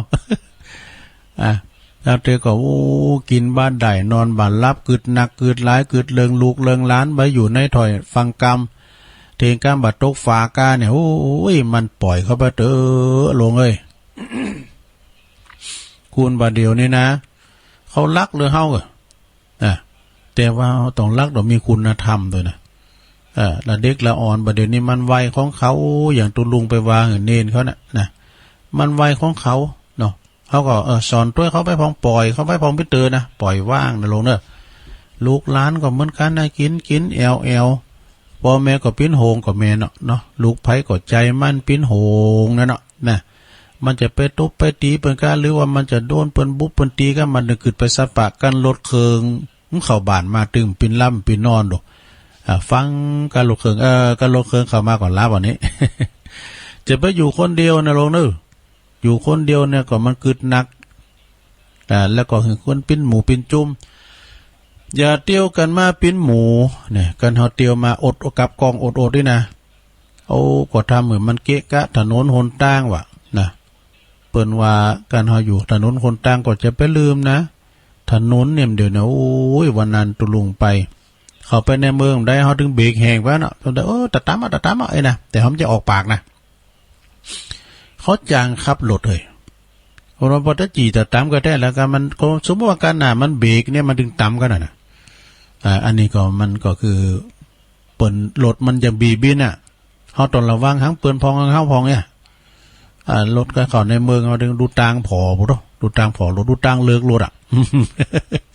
อันใดโมยกันก็พอดีอันนี้คือว่านี้ดูตางเลิกรถสนิทได้ก็มีหมดอย่างบีบินนะลงเอ้ยโธ่ถ้าไปตรงในเมืองกลางเมืองเชียงใหม่นะการว่าไฟอำนาจไฟแดงไงเนาะเมืองลาวว่าไฟอำนาจการว่าไฟแดงออกมามันยุดถึกหมดอะสดาไฟมันฝ่าไฟแดงสักครู่น่ะกันฝ่าก็ต้มมาเด้อโตรอไปปุตมึนเหมือนกันเด้อสี่แยกหาแยกแนวโตปิ้น70,000เหมือนกันนะการถึงแต่เฮาเขียวหมาบหน่อยบอกปูดมันรู้กันออกนะอย่างน้ำไหลอันนี้อย่างวันเปิดไข่ข่างตั้งน้ำมากะตั้งนาฮะกะมันถึงปดโตต่างคุณต่างไปแล้วมันเล่นกันเนอะมันต่างคุณต่างไปหรอเนาะเขาก็จางเป้งไฟเนี่ยเนาะมันก็ต้องพอไฟที่มันเขียวมันแดงแล้วก็จะไปเตียวกันปิ้นหมูแล้วก็จะทำเมื่อเกะกะถนนหนทางเนี่ยแล้วก็อู่กันก็จะไปคือเสียงดังเสียงมันดังกำบานกำจองข้ามไปหาเฮินฮกเฮินนี่นะเปิ้นบ่หืออู่กันดังเมื่อค่ำยามคืนก็เหมือนกันเปิ้นว่าอันอู่กันดังอย่างสารวัตร สารวัตรนี่อยู่ในสารวัตรเนี่ยมันอู่กันดังอย่าเนาะอู่กันดังอย่างกาดหันนี่นะเพราะกาดนี่มันโตเปิดอู่กันดังหรอกบางคนที่จะมาอู่กันดังเกินไปซ้ำมันจะพิธีรำคาญของคนอื่นนะคนอื่นเหมือนกันเปิ้นได้รับได้นอนกลางค่ำกลางคืนสำหายสำพองเปิ้นยาการกะเมื่อวันนี่เนาะกลางคืนมาเปิ้นนอนก่อนมันได้รับได้นอนถ้าหากว่าคุณเฮากันหูเบ้าไว้เนาะเนี่ยอย่าไปฟังคำสนคำสอคุณเฮาแต่ว่าเฮาหูเบ้าไว้นะซะนะเปิ้นว่ากันหูเบ้าเนี่ยฟังคำสนคำสอคำสอเสียดยุยงก็จะทำให้เฮาเกิดการทะเลาะวิวาทกันอย่างง่ายๆเนอะนะเนี่ยประวัติตุ่มม้าลายตุ่มผ่าลายม้ามันจังเห่าการคุ้นกำขี่เก่ามันดึงพิษกันคุณเฮานี่จำเตออยู่ดีกินได้มันพิษยังนะก็ลองปอนบานมันใส่หน่อยเนาะใส่อันนางเงี้ยหน่อยนะมันดึงคุ้นกำขี่เก่าปุโตจินบาลาบตีมันเอามาอู่โมดมันยังเกิดได้สามเนี่ยบุมปิ้นนกเนี่ยเป็นว่ามีนกจอกเนี่ยโอ้เจ๊มันดึงหมดแล้วแล้วก็ปิ้นนกกาแก นกกาแกเนี่ยนะมันดึงข้างงานอย่างนี้ก็ตายกันห้ามไปมันดึงไปดำแล้ว มันดึงว่าไปนะคนดึงหอดึงเหินกินก็หาคนเดียวกินก็หาคนเดียวฟังว่าเนาะจะตั้งยืมหาแล้วมือหา6 ปีมาหื่นเลย มันครับบูก็เรื่องเก่านะเนี่ยเปิดมาตุ่มมาไล่ผาเก่า ที่อื่นมันน้ำใจบันเฮานะจ้ามดีกว่าไล่ไปมูกระไผ เนาะงั้นมันอย่างหนึ่งเนาะดำเดินหนึ่งก็เดียวกันสถานเนอะตุ่มมาลายม้าเห่าคุณกรรมกี่เก่ามันจังพิษกันอันนี้นิ่มได้ว่าสักคำเดียวกันสถานเนอะตุลุงก็ขี้ลืมมันก็นะกันเตือกับว่าซ้ำนะกินซ้ำยำเสียงนี่ไปเฮ้ยนะกินซ้ำยำเสียงนี่เพราะว่ากินล่างกินผ่านวะดูกินย่ำซ้ำยำเสียงเนี่ยนะกินล่างกินผ่านเตือนนี่ปุโรโถยเหลื่อมมาบเนี่ยอันนี้เปิ้นกินซ้ำกินเสียงเปิ้นว่ากินเนี้ยก็คือเหลือไว้ถอยหน่อยนึงไงนะคุณเฒ่าเปิ้นบอกนะโดยบ่ค่ำหนึ่งถึงคาบหน้าโดยมือหน้าคาบหน้าต่อไปกินจุนซ้ำจุนเสียงนะเอามากินในคาบเดียวคาบหน้ามีแล้วก็ต้องยุดไว้พองนี่นะเนาะมีเตาใดก็กินขนาดกินจุนมดบ่หือเหลือไว้นี่อันนี้นะก็ขอบรรยังในเรื่องการกินมัดโภชเนมัตตัญยุตานะการกินอาหารแต่พอสมควรบ่หนักบ่น้อยอมกรรมปอในเนื้อสถาอันนี้ก็เป็นหนังสือธรรมะนะหนังสือธรรมะของแม่ แม่รัตนาแม่แดงเนาะก็เอามาเราสู่จูกันฟังเนี่ยสระญาติโยมติ๊กว่าจะดีนะเจ้านะโอ้เลวว่าจะดีเนี่ยเลวว่าจะดีก็มันหายไปไหนแต่ก็ยังมีให้มันอยู่นะก็เดี๋ยวเอาอันนี้มาวาดกรรมหนึ่งเกินสระญาติโยมทั้งหลายกรรมบาเก่าเราไหวเนาะก่อนสระญาติโยมวันสองวันต่างหน้าเนี่ยเพิ่นว่าระวังแบบวันฝนจะตกหนักเลยว่าเต็มขึ้นแล้วฟ้าห้องทั้งปุ่นอินทนนท์มาเนาะก็ระมัดระวังอยู่ไกลน้ำอยู่ไกลยังตาฝั่งกาบยาใกล้นะเปิ้นว่าให้ระมัดระวังเพราะมันแล้วแข่งกองลงมาเกินเนาะแล้ววันที่19ไปเกินนะ แล้วแข่งกองเดือนปัดสร้างหน่อยก่อนเปิ้นกินเปิ้นตานกันศรัทธาอยู่ตึงมือตึงวันนี่ก็เฮาก็คือการทำบุญทำกุศลกินต้านที่หันที่นี่ก็ช่วยเหลือเฟื่อไฟซึ่งกันและกันเป็นการที่ว่าเอาใดเข้าวัดฟังน้ำฟังธรรมต่อบุญต่อบุญวันนี้วันศีล เปิ้นก็ว่าศีลเนี่ยบ่อยู่ที่ตุที่พระเนาะศีลเนี่ยมันก็อยู่กับตัวเฮาเนี่ยในการหาปันแล้วก็จะหับ5ข้อ ปฏิบัติได้ข้อใดก็แล้วแต่ธรรมะนี่บ่ได้อยู่ที่วัดนี่ศีลบ่อยู่ที่ตัวเจ้าธรรมะก็มอยู่ที่วัดเงินก็มอยู่ที่เศรษฐีนะสถาญาติโยมเงินนี่ก็มอยู่ที่เศรษฐีมันอยู่ที่เฮาขยันนะแล้วก็แต่ศีลนี่ก็อยู่ภายในใจของเฮาศีลธรรมกรรมฐานอยู่ภายในใจของเฮาธรรมะก็อยู่ที่สติของเฮานะแล้วก็มีเงินอยู่ได้ทุกทีมีความขยันถึงได้มันมาเนี่ยเงินคำกำเกี่ยวนี่นะสถาโอ้กันเหิมย่อยหน้าย่อยตามันจะได้มันมาหรอเป็นอันเงินคำกำเกี่ยวเฮาก็ต้องมีความอันนี้กะมีความขยันหมั่นเป็นอุอากษะไปนะเป็นกรรมบักเก่าเราไว้กับศรัทธาญาติโยมเรื่องศีลเรื่องธรรมเรื่องอย่างต่างๆแล้วก็เอาทำกรรมหนึ่งโอ้อันนี้ว่าจะเรานิทานถ้าว่ามันตั้มเต้นก็เราพุกหรือว่าแรงก็ได้เนาะก็เข้มทาไว้เหมือนกันนะศรัทธาญาติโยมทั้งหลายเนาะกินตั้นอย่างที่ไหนต่างๆเขาก็โจยกันไปด้วยความสมัครสมานสามัคคีกันนะก็เป็นน้ำหนึ่งใจเดียวกันโดยความมีความดีมีความดีการกรุงลุงเรืองเจริญก้าวหน้านะยิ้มแย้มแจ่มใสเพราะว่ายิ้มใดเย็นใดหันต่างสร้างมิตรจิตวางสร้างความดีเนี่ยศรัทธาญาติโยมยิ้มใดนี่คือหมายความว่ายิ้มให้มันเสียงหน้านะเปิดว่านะว่าจะว่ายิ้มหน้าแห้งว่าใจยิ้มแย้มแจ่มใสคุณเฮานี่ลงทุนน้อยที่สุดนะเฮาแย้มปากแย้มพระอันแย้มหันได้หันเขียวคุณเฮาการหันเขียวการปิ้นหน้าก็หันเขียวอันนี้เป็นคำคนเฒ่านะโอ้ตัวเจ้าต้นนั้นนี่การหันหน้าก็ปิ้นหันเขียวเปิ้นยิ้มแย้มแจ่มใสดีล่ำเลอ กันว่าไปหาตุนเนี่ยโอ้ตุนนั่นนี่ว่าหน้าโจไว้ครับพอดูอย่างโง่โศกไพ่ก็ไม่เคยเข้าหาเนาะการยิ้มแย้มแจ่มใสเนี่ยดีแต่เต้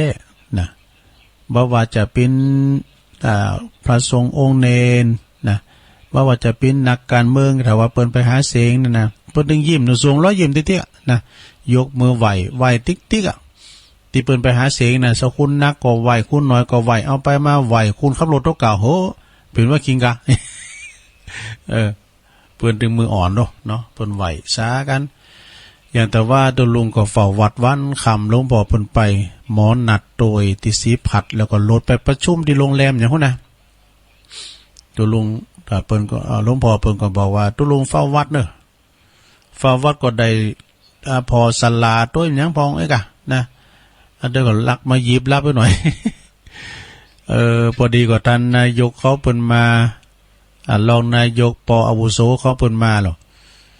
เปิ้นก็มาก็นำป้าเปิ้นไปแอวจุดชมวิวกำนาก้ายเนี่ย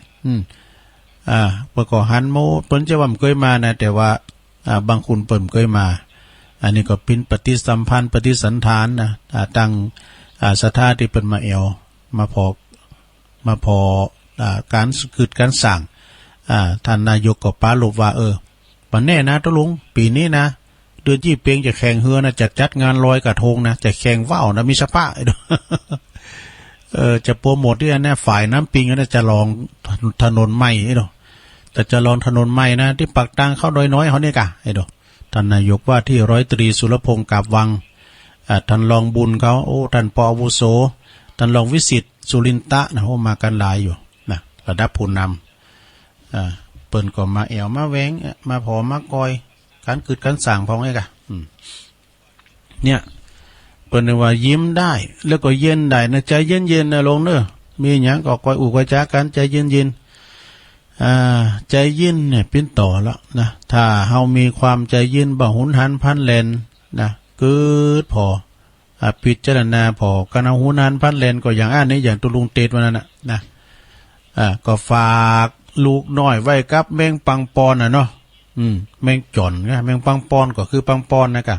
แมงปังปอนนี่มันชนะงูนะเหมือนหมูหมูป่านี่ก็แป้งูชนะงูนะโบกเดียวนั่น3 ตอนหมดน่ะอย่างแมงปังปอนเนี่ยกะมันแป้งูนะฝากลูกไว้กับแมงปังปอนงูขึ้นมาครบลูกตายแมงปังปอนก็มาฆ่างูลูกตายแล้วแม่พ่อแม่มาหันใส่ก็ตึกนับตัวใส่ว่าแมงปังปอนเนี่ยมันมีกระเลือดหรอเลือดงูก็ไปฆ่าแมงปังปอนเนี่ยมันใจบ่ยินนะสดาใจมันเกิดพอพิจารณาพออันใดเป็นอันใดเผื่อหู้คิงสายเกินไปเห็นแล้วเนาะเป็นว่ามันปกป้องก็ปกป้องได้แหละลูกตายไปแล้วเนี่ยเนาะเลยตายไปถึง2 อย่างหันทางเนี่ยเห็นทางยิ้มได้เย็นใจเย็นเห็นทางก็หันตั้งเรื่องเนี่ยกันเรื่องกินเรื่องตาเนี่ยก็สดาเนาะเฮามาถูกทางแล้วมาวัดมาวานี่นะสดาญาติโยมทั้งหลายคุณเฮาบัดเดี๋ยวนี้มันอยู่ในกลุ่มหันนะอยู่บ้านอยู่จ้องก็กลุ่มกันไปการไปงานอย่างเฮาดูคุณที่เปิ้นกล้าเปิ้นขายนะสดาเปิ้นกล้าใหญ่อย่างนี้นะเปิ้นกล้าใหญ่คุณเจ๊กคุณจีนเนี่ยก็ตามแต่เปิ้นไม่ได้ไปวัดไปวาแต่ว่าปีไหนเปิ้นตอดกฐินได้นึงนะคุณจีนนี่เปิ้นจะตอดผ่ากฐินปีไหนละครั้งเวลามีงานศาสตร์จีนตรุษจีนก็ดีเปิ้นต้านแต่นะเปิ้นต้านดีขนมที่มันเป็นสินเป็นสายว่ะนะเป็นสินเป็นสายเพราะหยังเพราะว่าเงินคำกำแก้วก็จะมาไหลมาเทมาเป็นสินเป็นสายว่ะดูแล้วก็ต้านของที่มันเหนียวอย่างขนมเนี่ยนะขนมพัดจันทร์นะขนมใหญ่มันเหนียวนะเงินเข้าในคลังแล้วเหนียวออกยากอีดูเนี่ยเปิ้นมีนะสถาเปิ้นมีพิศนาเปิ้นน่ะคนจีนเปิ้นกินแต่ตานแต่สร้างมิตรเนอะสถาเนอะเห็นทางแล้วก็สร้างมิตรเนี่ยคือมิตรเนี่ยมันดีกว่าศัตรูมีมิตร100 คนนี่นะศัตรูคนเดียวเฮาก็หมดละหมอนนั่นนี่มันจะมาจูดงอนร้อนงอนเฮาบ่ได้จ้านี่นะเนาะศัตรูมันอยู่ในที่มืดเฮาอยู่ที่แจ้งซะนะเนาะมันจะจรเฮาบ่ได้บ่ฮู้นั้นสร้างมิตรนะยิ้มแย้มแจ่มใสไปบ้านหลายตาไปหมาเข้าหลายเมืองเนาะไปบ้านนั้นก็ปอนน้อยปอนนั้นบอกว่าไปเมืองฝางบ่โทเมืองฝางก็บ่ลงสีมาก็ฮู้จักเฮาดูปอนน้อยบุญปันก็ฮู้จักเฮาดูมันฮู้จักมันเจ้าตีมีหันแล้วดูอันนี้ก็ตุยองขอกะอันนี้ก็แน่อีดูมันกันแล้วอันนี้เปิ้นจะเล่นไข่ตุ่มแล้วอีดูซะนะเนาะสร้างมิตรนะสร้างมิตรดีกว่าสร้างศัตรูมาเข้าไว้ลายเมืองเนาะจิตวางนะถ้าเมื่อจิตวางซะนะไปเกิดหยังหนักอย่างตุลุงวาน่ะไปเกิดหนักนรกเนอะหยังจะเกิดก็คือมันเกิดแต่โง่เกิดก็เอาหกมายามเนอะลามบทวันนั้นไปไหนเนี่ยวันนั้นก็ไป เหล่ายาวกันนะไปเสซบเหล่ายาวตั้งแม่บวงเงายายองเปิ้นพัฒนาเป็นเป็นสุดยอดเนอะเปิ้นเอาไว้ปิงโก้เลยนะโก้ไผโก้มันกะไอ้เฮาก็ลิ่นไปตั้งอันนั้นยำ แม่บ้านว่าตุก็มักเหอะก็มันของบักเก่าย่าสวยเป็นยำหกเหมาะนะแล้วก็สร้างความดีนะเดี๋ยวจบละ สร้างคุณงามความดีนะสดาญาติโยมทั้งหลายเนาะอยู่ไหนก็ขอให้ได้ช่วยบ้านช่วยเมืองเฮามีความสามัคคีกันเนี่ยบนโมนนะสดาอย่างวันนั้นที่เฮาจะไปที่เฮาไปมาแล้วนะที่เมืองฝางก็ดีเมืองฝางก็โอ้ยเปิ้นมากันหลงกันหลายครูบาหลวงปอเพิ่นก็ยิ้มแย้มแจ่มใสเนาะประธานสงฆ์เฮานะประธานจัดงานหลวงพ่อท่านพระครูสุจิตานุรักษ์เฮาก็ดีอกดีใจหน้านุ่งสูงซ่องก็แป้งตุ่นมาตาลให้ตุลงดกตั้งหน้าค่ำเขาตั้งห่างต่ำตั้งสันตุ่นหมื่นหลายตีนะโดยการนำของปอเล่งนรงค์กิติวงศ์อันนี้มันเกี่ยวนะอันนี้ตุลงนี่ถวายตุลงนะมีความสามัคคีกันเป็นน้ำหนึ่งใจเดียวกันสดาญาติโยมถ้ามือเฮาเนี่ยประทับใจแล้วใครไปทำลายหลายเติมใจหันแก่เงินน่ะประทับใจพี่น้องเป็นเล่งเพลนกับบุรุษสุดยอดตามเต้าอึกตุลุงกัดตองอึก อาจารย์พระครูปฏิธรรมเนี่ยพันศีลอึกกำเนี่ยบุรุษมันกัด อาหารก็ดูวันลำเหมือนอันใดก็พอมันแม่บ้านตั้งคุณแม่คำเขาเนี่ยพี่น้องไตก็เอามาแม่บัวพินก็เอามาล้ายอันเนี้ยมันไม่จะว่าหันแก่กินนะมันประทับใจเรามีความสามัคคีกันโดยฟังติดฟังธรรมก่อโมนเนี่ยนะมีน้ำจิตน้ำใจกันปีหน้านี่สำคุณจะหนักเนื้อวางแผนดีๆนะแล้วก็มาตีหันแนมหน้าความสามัคคีเกิดขึ้นนะตีลอยต่อดอยติปุ่นจะสั่งพระธาตุสองเมืองพระธาตุสองเมืองให้ใครได้เปิ้นจำลองแต่ว่าตั้งเวงป่าเป่าก็เป็นพระธาตุดอยตุงแต่ว่าเจียงใหม่เราเป็นพระธาตุดอยสุเทพนะก็วันนั้นก็คุณนักคุณหลายพระสงฆ์องค์สังฆเจ้าก็มีนักมีหลาย ครูบาอาจารย์ก็มาหนักโอ้เมตตาบารมีตามหลวงพ่อพระครูปฏิภาณธรรมทินหลวงพ่อใหญ่เฮามาเป็นเก้าเป็นกันเนอศรัทธาเนอตุลุงแก้วเขาก็มาหมดท่านนายกก็ไปคุณขจรหรือว่าคุณเชิดพงษ์กิ่วแก้วอันนี้เปิ้นมีเจตนาเป็นเจ้าภาพใหญ่ด้วยนะเปิ้นจะแปลงประธานเจดีย์รวมกับหมู่เฮาทั้งหลายเนี่ยนะมาโฮมกันเด้อวันที่19นะศรัทธารอบที่ผ่านไปเป็นรอบสามัคคีนะ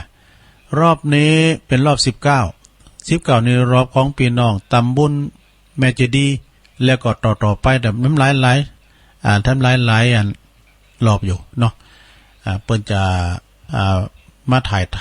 ำตั้งเมตตาบารมีธรรมอาจารย์เปิ้นจะมาถ่ายทำตัวเนาะถ่ายทอดจังตัวศรัทธาญาติโยมเอาให้ตะอีกันบ่ลงเลยเวลาตุลุงได้ประกาศแล้วจือมีตัวจวยนะศรัทธาเนาะสัตว์เดินก็ถาฟังจือนะตุลุงก็จะประกาศและจือกันเด้อศรัทธาเด้อที่เพิ่นมาทำบุญที่เฮาไปกันวันนั้นนะกะไปไหนก็ไปเมืองฝางขอบคุณจังปอน้อยบุญปันมโนคร168บ้านเสาหินหมู่14ตำบลเวงอำเภอฝางจังหวัดเชียงใหม่อันนี้ขอเป็น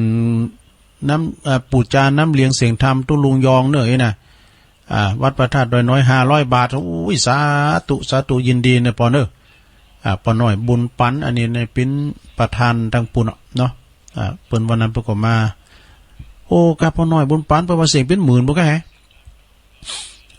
ก็ตาในกูตุนกูองเนาะแล้วก็หอมส่วนกลางเท่านี้รบเสียงเป็นหมื่นเนอะคุณแม่สายรุ้งพิคุณนี่นะอันนี้ก็168บ้านเสาหินหมู่14ตำบลเวงอำเภอฝางเนาะเอานี่ก็หอมกันเตียตุลุงอันนี้500 บาทโอ้ยสาธุเนอะนี่เป็นกูบารมีของปอน้อยบุญปันด้วยเนาะขอบคุณหลายๆแล้วก็สายบุญของเฮาที่ไปไหนก็ไปกินไปตามโดยกันเนี่ยสายธรรมะก็คุณแม่จันเพ็ญคำโพธาคุณแม่พัฒนันแซ่ตังแม่นะค่ะเนาะวิวัฒน์ไพศาลวิวัฒน์ไพศาลค่ะแล้วก็แม่เปิ้นอุทิศบุญกุศลเนาะไปหาแม่แก้วศรีวินันทาก็ศรีรินันทาแล้วก็ได้เสกสรรคำโพธา300 บาทยินดีเนอะแม่จันเพ็ญคำโพธาอยู่แม่เฮียบ้านนั้นตาขามนะคุณแม่คุณปหมออินทร์เนอะแม่จงดีเชื้อกันทาอันนี้เปิ้นนั้นฝากสามเณรลักเนอะ200 บาทใจความ เพราะว่าใช้ความใช้ตามอัธยาศัยนะตามเจตนากำแป้งแก้วทั้ง500 บาทเนอะอันนี้นะผ่านตุลุงยองยังได้หือเปิ้นเนอะวันนี้ก็จะไปที่วังพางก่อนจะปะกันอยู่นะแล้วก็มีของฝากจากธรรมชาติเมืองฝางอันนี้เซียนแก๊กเดียวในปิ้นหยังวันนี้เขาอ่านได้เปิ้นวัดนะเปิ้นเซียนเนาะปอวงแมทปอวงเท้าแก้วอันนี้พร้อมกันทำตุลุงพี่น้องบันปลาแดดเนอะตำบลบันโลงอำเภอแม่อายขอบคุณเนอะปอวงพ่อประสิทธิ์แม่จันฟองห้องสิทธิ์นี่นะอันนี้ก็บันปลาแดด62บันปลาแดดตำบลบันโลงอำเภอแม่อายเนอะเปิ้นตานไว้ไปนะขอบคุณเนอะพ่อประสิทธิ์เนอะในประพันธ์สมมั่งอันนี้ก็มาจากบันป่าบงอำเภอฝางโอมทำบุญกับตุลุงยอง100 บาทสาธุนะโอ้อันนี้นะเนอะก็ครอบครัวพี่น้องเมืองฝางอันนี้ก็คงจะเป็นศรัทธาแม่จงดีก็เปิ้นมามอบเพิ่นนะถึงคณะศรัทธาจากเมืองฝางกันเนาะเปิ้นหอมมาคืนสิเขาหอมตุลุง1 ซองเนาะซองใหญ่นี่นะแล้วก็หอมสามเณรลักทำ1 ปันปลายกันนะปันปลายกันนะอารมณ์ดึงเจ้าทำ500ดูตุลุงก็จะเอาไปหือวันนี้เนอะก็ว่าจะเอาไปหือวันนี้นะเพราะว่าเปิ้นทำมาแล้วที่วังพางนะแต่ว่าตุนอื่นเพิ่นอาจจะมาจะฝากไว้กันขอกันเนอะขอบคุณแม่จงดีเชื้อกันทาอันนี้เปิ้นปิ้นผุนนำต่างเมืองฝางเนอะขอบคุณหลายๆเนาะแล้วตอนนั้นมาก็มีปอน้อยซีโนนตาลิโยโอ้วันนั้นก็ไปห้ำฟุ้นด้วยกันนะแต่ป่าไม่แดงนะไปขุนดินขุนหินกันนะกะขุนหินขุนทรายกันนะดอยสะเก็ดแม่โป่งเนอะขอบคุณปอน้อยโนนตาลิโยเนอะปั่นป่าไม่แดงหอมมา1 ซองเนอะขอบคุณหลายๆนะวันที่19พุกวันฮือนี่ก็ปะกันนะเนอะปอน้อยโนนเนอะป้ออุ้ยคำสายทิชัยอันนี้ก็บันคุณลาวโอ้พี่น้องคุณลาวหอมการน้ำกาไฟมา1 ซองเนาะแม่วันเพ็ญดาววีบันไม่ห้อยเงินเนอะโอ้วันนั้นกันมีพี่น้องบันไม่ห้อยเงินก็ทุงยามตุลุงเป๊ะมั้งกะเปิ้นเก็บไว้หือนี่พี่น้องแม่ห้อยเงินมันนี่มูล1 ดอยสะเก็ดเนอะ50 บาทยินดีนะแม่เด้อแม่ลองดาววีแม่ก็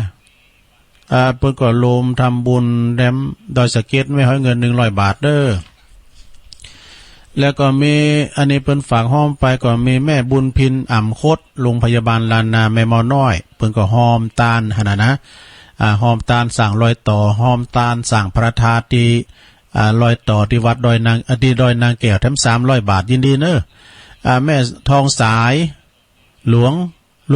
งคำอ้ายหรือว่าหลวงเหยวนะหลวงปังอ้ายครับบ้านดอยแก้วนะแม่เปิ้นก็หอมฝากหอมไปแถม100 บาทยินดีนะแม่เด้อหอมแล้วนะแม่สีทอนปันวารีวังสนโกยมาแล้วแม่สีทอนหอมหือแล้วเนอะ200 บาทเนอะตีเขตร้อยต่อปุ่นนะ เขตร้อยต่อปุ่นเนาะ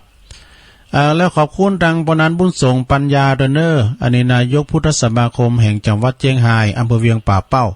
วันนั้นเปิดอภินันทนาการจากเครื่องเสียงเปิดโอ้เสียงเปิดดังเครื่องเสียงเปิดดังเหมือนกันนะนี่ก็เปิดเขียนจือนี่เนาะเดี๋ยวตกไปละ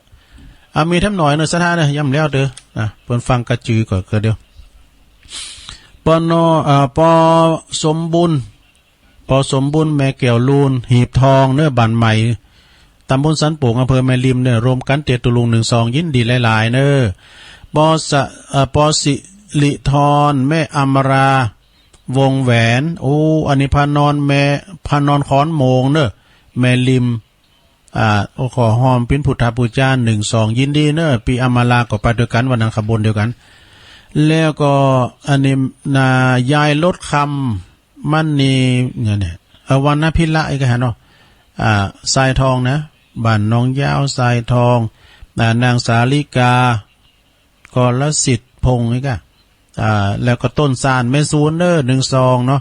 แม่ศรีวันโททาคำไม่กันเนาะบ้านน้องยาวเนอะบ้านน้องยาวถวายต้าน1 ซองสถาแม่หมอนท่าแก้วมาเนอะ แม่หมอนท่าในปุตโตอายุ90 ปลายแล้วนะของดีเพิ่นแม่จันเรือนใสเวียงตาการเนอะออมทำบุญกันตุลุง100 บาทยินดีเนอะหมอนท่าเนอะสุขภาพสมบูรณ์แข็งแรงเนอะ100 ซาวเนอะยายใบหรือว่ายายฝายยายใบ ปัญญาโสยายดีอุดมอนุกรกิจกันเนี่ยนี่บ้านน้องยาวพี่น้องน้องยาวก็มาจะหลายเด้อน้องยาวนี่ชัยประการกับบ้านของแม่สีทอน่ะได้แม่มาดตอนนู้นแม่มาดเนาะจริงทอนอันนี้พี่น้องไต่กันนะสันตุนดูเมืองฝางเด้อไม้สุงค่าแม่มาดแล้วก็ไม้แม่เดือนเพ็ญทิมวาง อันนี้ขบวนเดียวกันไปด้วยกันบ้านน้องหาตำบุญนำบ่อลงสันปัดต้องเจียงใหม่นี่เปิ้นตาลไปหือค่ำหรือว่าดำเนี่ยขาวดำขาวกันเนาะพร้อมด้วยลูกทุกตัวไอ้นะขอบคุณขอบคุณแม่เดือนเพ็ญโดยอันนี้ปอยนนะหงยนว่าก็โทรมานอกสายกับปอเล่งนาลงอยู่งานศพไปน้ำเดี๋ยวนี้เนาะแต่แล้วกันไปแล้วเนาะปอยนแต่บ้านเนี่ยเปิ้นลมทำบุญวันนั้นก็เอาฟักแฟงแตงเต่าหอมาแถม ก็ขอบคุณเด้ออันนี้แม่ตุ่มนี่หน้าเฮาหน้าตุ่มปันดอนตองเด้อห่างต่ำเด้ออันนี้เป็นหน้านุงสูงซองเฮาลองเทปไม่ลองก็ฝากมากันเนี่ยไม่ลองนี่เป็นแม่ของปลงมนตรีปลงมนตรีก็เสียวเดียวกันก้า มันก่อนอยู่บ้านไก่เลื่อนเคียงกันนะแม่ลองปนันอุดเนี่ยเปิดเสียงบุญไปหมื่นแหละตุลุงบทใหม่กันแล้วนะยังไปอยู่รู้ซบปนันอุดนะปนันอุดเนี่ยโตกันเดินยีกันวันศีลนี่นะเขาพี่น้อยนะเปิ้นเสียงเปิ้นเสียงอย่าเปิ้นนั้นเอากาบท่ามันโมนเถอะขอบคุณลองไม่ลองเด้อไม่ลองนี่เปิ้นนอนวัดด้วยเนี่ยพี่น้องเขาเนาะปีมุกดาเขาเนี่ยแม่ปอมอนแม่อัมพรเด้ออันนี้วงสายะเด้ออันนี้ก็ป่าว่าแม่อัมพรนี่เปิ้นจังโทรมากันมื้อก็ฮู้ความเป็นมาของตาเมืองฝางกับแม่อัมพรปอมอนก็อายุก็หิม80แล้วกันเนาะบ้านห่างตามเน้อรวมทำบุญกับตุลุง1ซองอันนี้ก็เป็นหน้านุงสูงซองเป็นลุงเป็นปู่เฮาญาติผู้ใหญ่ที่เฮาเคารพนับถือนะก่อนได้อยู่คนบ้านเดียวกันแม่อุ้ยสมเน้อแม่อุ้ยสมขาศิลป์ชัยปาการเน้อดงป่าซักนะพี่น้องดงป่าซักก็มาแล้วก็มาแม่อัศวาพรศีรษะในดงป่าซักเน้อดงป่าซักชัยปาการแถม1 2โอ้ยศีสละนี่นะน้ำดิบน้อยหวยนั่นนักน้ำดิบลงนะศีสะนามสกุลของปออินตาศีสะเมตองที่ดีบ้านใหม่เราฝางเนี่ยบ้านใหม่ไหลฝางนะหมู่10นะแถม1 2แล้วก็มีแม่สีทอนแสงสิริโรจน์เปิ้นทำบุญกันเตตุลุงยองนะอันนี้อยู่ตำบลแม่ขายกันนะได้ตำบลแม่ขาเปิ้นเคียนมานะ ขอบคุณนะแม่เด้อแม่สีทอนแสงสิริโรจน์ไม่ใช่สีทอนชัยประการนี่ก็ได้เนาะอันนี้เปิ้นอยู่ตำบลแม่ขาพุ่นนะแล้วก็แม่อุ้ยลาวงสายยะอุ้ยลาก็ไปกันนะวันนั้นหันถ้าฝากเปิ้นไปฝากพี่น้ำเพชรไปจ้ะอุ้ยลาวงสายยะพร้อมด้วยครอบครัวแถม1 2จบสดาญาโยมนะอาติมได้ฟังแล้วก็มีหำหน่อยเด้อพวกแต่เอามาอ่านนำนะมันจะหนักลำไปมันจะอย่างนี้แหละคือว่ามันเขาจะมีประกาศข่าวสารงานบุญเต้นเนี่ยค่ะเดี๋ยวก่อนจะประกาศข่าวสารงานบุญแล้วก็จะได้เปิดสายสถาได้ฟังกันเนาะประกาศข่าวสารงานบุญก็ตุลุงจะไปว่าลืมไปลืมมาไอ้หรอผมว่ารอบเดียวก็เอากายหรอ เปิ้นก็บอกว่า วัดโลกโมลีกลางเวงเด้อเจียงใหม่เปิ้นก็มีการเต็ดผมท่านชายท่านหญิงฟรีเด้อคิดบ่คิดเงินสักบาทเลยนะแต่ว่าถ้าว่าท่านจะปิ้นบริจาคการน้ำกาแฟกันหยังก็แล้วแต่10 บาท20 บาทก็แล้วแต่ทำปิ้นบริจาคก่อนปิ้นหยังนากลางเมืองเจียงใหม่วัดโลกโมลีเริ่มตั้งแต่9 โมงถึงบ่าย 3เด้อถึงวันเนาะนะศรัทธาไปจะไปรวมปิ้นเต็ดผมก็ตื่นท่านหญิงท่านชายก็เนอฟรีนะฟรีซะนะส่วนทั้งวัดก็ขอช่วยปิ้นการประหยัดรายได้ของศรัทธาญาติโยมตัวเดียววัดโลกโมลีเนอวัดของตุปีฟลุกนะ17 ตุลาก็งานบุญกฐินที่วัดพุทธศรีคีรีก็ที่วัดปุณณคุณแปะพุทธศรีคีรีอาจารย์วรรณชัยชยานันโท17 ตุลา 22ตุลาก็ที่วัดหนองผาขาวตำบลน้ำดิบอำเภอป่าซางท่านพระครูสถิตสารคุณนะเพิ่นก็จัดตอดวันที่22 24ตุลา63ก็กฐินที่วัดพระธาตุดอยน้อยที่ตุลุงอยู่นี่นะก็จะทอดตั้งแต่9 โมงเป็นต้นไปฉันเพลแล้วมีหยังละนะก็มากินมาทานด้วยกันสร้างวิหารกับสร้างกุฏิโฮงโลงของหลวงปู่25ตุลาก็ที่วัดม่อนห้วยแก้วเด้ออาจารย์สมหวังพระครูกัลยาณปราโมทย์เพื่อจะมีการบรรจุหัวใจพระประธานในวิหารหลวงโดย25ตุลาเด้อที่วัดม่อนห้วยแก้ว10ตุลาก็ที่วัดจ้างกำเด้อวัดจ้างกำตำบลมะกอกอำเภอป่าซางอาจารย์ท่านพระมหาประสิทธิ์ธรรมาภินันโท10ตุลาเด้อ20ตุลาก็งานบุญกฐินที่วัดดอนหลวงตำบลไม้แรงเด้อตำบลไม้แรงนะวัดดอนหลวงแม่น้อยฝากประกาศมา17ตุลาก็กฐินที่วัดกุญจรติถารามหรือว่าวัดตาจ้างเก่าเด้อวัดตาจ้างเก่า17ตุลา17ตุลาเหมือนกันก็งานกินสลากที่สำนักสงฆ์หอมบุญเนอะป่าไม้แดงเนอะวันที่17ตุลาเหมือนกันที่วัดของอาจารย์ผลกัลยาโนหลวงพ่อมานิตถาวโรเนอะวันที่17ตุลานะ30ตุลางานจุลกฐินวัดปากตั้งเจริญเนอะสราญาติโยมทั้งหลายเปิ้นก็จะมีจุลกฐินแล้วก็30ตุลานะวันเกือบ20 ปีนะก็ไปกินแป้ตานลมบุญด้วยกันเนอะแล้วก็31ตุลาก็ตรีจุลกฐินเหมือนกันที่วัดหาริการามบันสันวัดสันมณะนะอันนี้ก็อาจารย์ท่านพระครูสังฆรักษ์พระครูสังฆรักษ์ท่านอัดรัตนสิริเปิ่นก็จะมีงานจุลกฐิน30แล้วก็29ก็30ก็ไปจวยที่ปักตั้งเจริญเสียหันก็มาที่วัดจุลกฐินที่วัดหาริการามเนาะ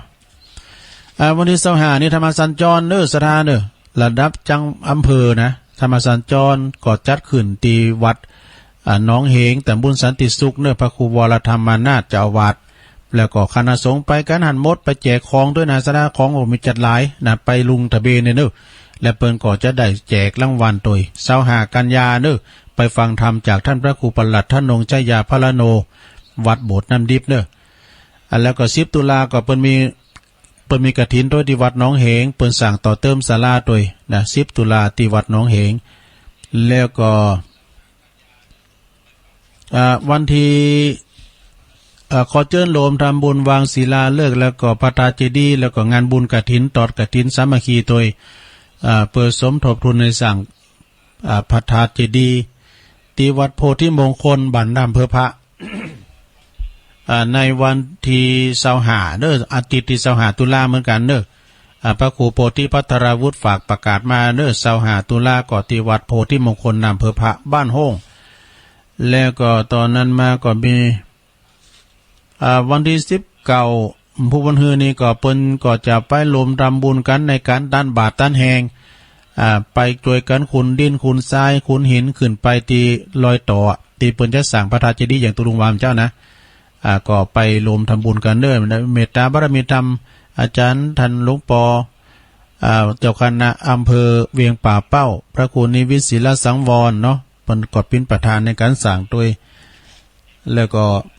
ทางสายเฮานี่ก็ท่านพระครูอภิวัตนวิกรมพร้อมด้วยคณะสัตยาและก็คณะสัตยาจากตำบลแม่เจดีย์โดยแล้วหลายๆตีเพิ่นจะมีการถ่ายทอดเสียงจากอาจารย์ท่านพระครูสมุวิสุวัฒน์นำทีมอันปีนันข้อมูลเข้าไปปีนันข้อมูลแล้วก็ตั้งอาจารย์สมัครนะแล้วก็อาจารย์ชานนท์ตุลุงทวัฒน์โอ้หลายกะสัมมาเนรตะวันปิ่นน้อยสมบูรณ์โอ้หลายเนอะไปกันเนอะ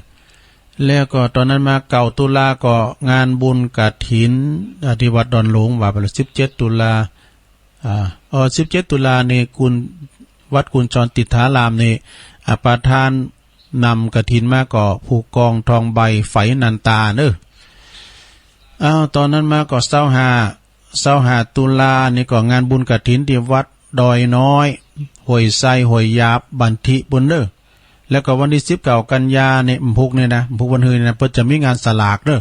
งานกิจสลากทางใหม่ที่วัดดอยน้อยห้วยไซห้วยยาบเพิ่นสมทบทุนในการสร้างวิหารเด้ออันนี้แม่สุพรรณ พันมงคลฝากประกาศมาเนอะแล้วก็19พุกมือนี่เหมือนกันเนอะเปิ้นจะมีการฉลองการ์ดต่างเจ้าอาวาสวัดป่าสร้างน้อยตำบลบ้านแป้นอำเภอเมืองจังหวัดลำพูนมีแข่งกองหลวงด้วยเนอะไปฝอเปิ้นแข่งกองหลวงด้วยที่วัดป่าสร้างน้อยตำบล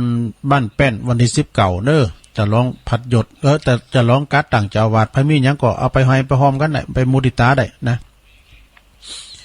วัดวังดินนี่เปิ้นก็จะมีการยกยอดชัดแล้วก็จอฟ้านี่โบสถนะแต่ยอดชัดนี่ก็จะเป็นยอดชัดโบสถก็มียอดชัดพระธาตุเจดีย์ก็มีพระธาตุเจดีย์นี่ก็จำลองมาจากจ้อแฮนะพระธาตุจ้อแฮเด้อสดาในวันอาทิตย์ที่20กันยาโอ้ก็ไก่มาแล้วเด้อบุกวันฮือนี่เหมือนกันนะเวลา 13.39 น.เวลาบ่ายโมงไปเป็นต้นไปเนาะพระเดชพระคุณพระศรีศิลปาจารย์วิแล้วก็พระอินทร์ผลอินทปัญโยอินทพะโลนะก็เปิ้นจะเมตตามาเป็นประธานก็มีคุณแม่จันฟ้องกิ่วแก้วประธานฝ่ายคารวาสบริษัทห้างหุ้นส่วนจำกัดนะบริษัทเพชรอินซีทรานสปอร์ตแล้วก็เขมรัฐทรานสปอร์ตนครหลวงขอนกีดนะโดยมีคุณเชิดพงษ์ปอเลงขจรเนาะเป็นเก้าเป็นการโดยพร้อมกับทีมงานพร้อมกับสถานต่างหลายหมดเนาะก็ไปกินไปตางกันเนอวันที่20กันยาตุลุงก็จะไป23กันยาของทุกเดือนก็วัดศาลาเนอตำบลน้ำแพร่เปิ้นก็จะมีการฟังฟังธรรมทำบุญอุทิศกัลปนาผลอุทิศบุญกุศลไปหายังจิตตดวงวิญญาณของครูบาอินตากตะปุญโญพิพิธปุญญาภิรัตน์ครูบาเจ้าอินตาเนอะในวันที่23นี่ก็ไปฟังเทศจากท่านพระครูวิมลสุตตาพรยองโลงเนอะซึ่งเป็นรองเจ้าคณะตำบุญนะตำบุญไม้แรงเนี่ย เจ้าวัดดอนน้อยเนอะวัดดอนน้อยแต่ว่ายองโลงนะ คณะสัตย์เจ้าภาพก็วัดเท้าวังคำจากหางดงเนอะประพินเจ้าภาพเมตตาบารมีธรรมหลวงพ่อพระครูโชติสุวรรณสอนนะเจ้าวาดเนาะเป็นประธานในการจัดงานทุกของวันที่23กันยาเนอะ3ตุลาก็ตักบาตรเทโวโลหันนะตีประจำปี63ตีเชิงบันไดนาควัดพระธาตุโดยน้อยเด้อสถานมากินมาตานโดยกันเด้อพี่น้องหมู่บ้านเฮาทั้งสองฝั่งปิ้งเนี่ยมากินมาตานโดยกันเปิ้นจะร้องอันหุ่นตั้งโลงด้วย8เมตรจัดงามแหละสถานย่ำแล้วดีเด้อแต่ว่าช่างประวัติแล้วก่อนงานแน่นอนนะวันที่3ตุลาเด้อมีข้าวสารอาหารแห้งอย่างต่างๆพระสงฆ์108รูปนะก็จะมาเปิดห้องทานกาแฟข้าวตุ่มก่อนมาเนาะที่เชิงบันไดนาควัดพระธาตุโดยน้อยโดยเมตตาบารมีธรรมหลวงพ่อพระครูสาธุกิจจานันท์เปิ้นก็เป็นเป็นประธานในการดำเนินการจัดงานทุกปีนะปหลวงพัฒนศักยภาพนะปหลวงหลัดเฮา17กันยาก็จะไปลืมเรื่องวันเนี้ยนะสดาวังผางเพื่อจะมีการตันสังตันอุทิศบุญกุศลไปหาครูบาอาจารย์ในวันนี้นอกตอนบ่ายเนอะตัวลุงก็จะไปตอนบ่ายช่วงเจ้านี่ก็เพิ่นจะไปเข้าโบสถ์กันก่อนกะวันนี้โบสถ์ที่วัดเหล่าเป้า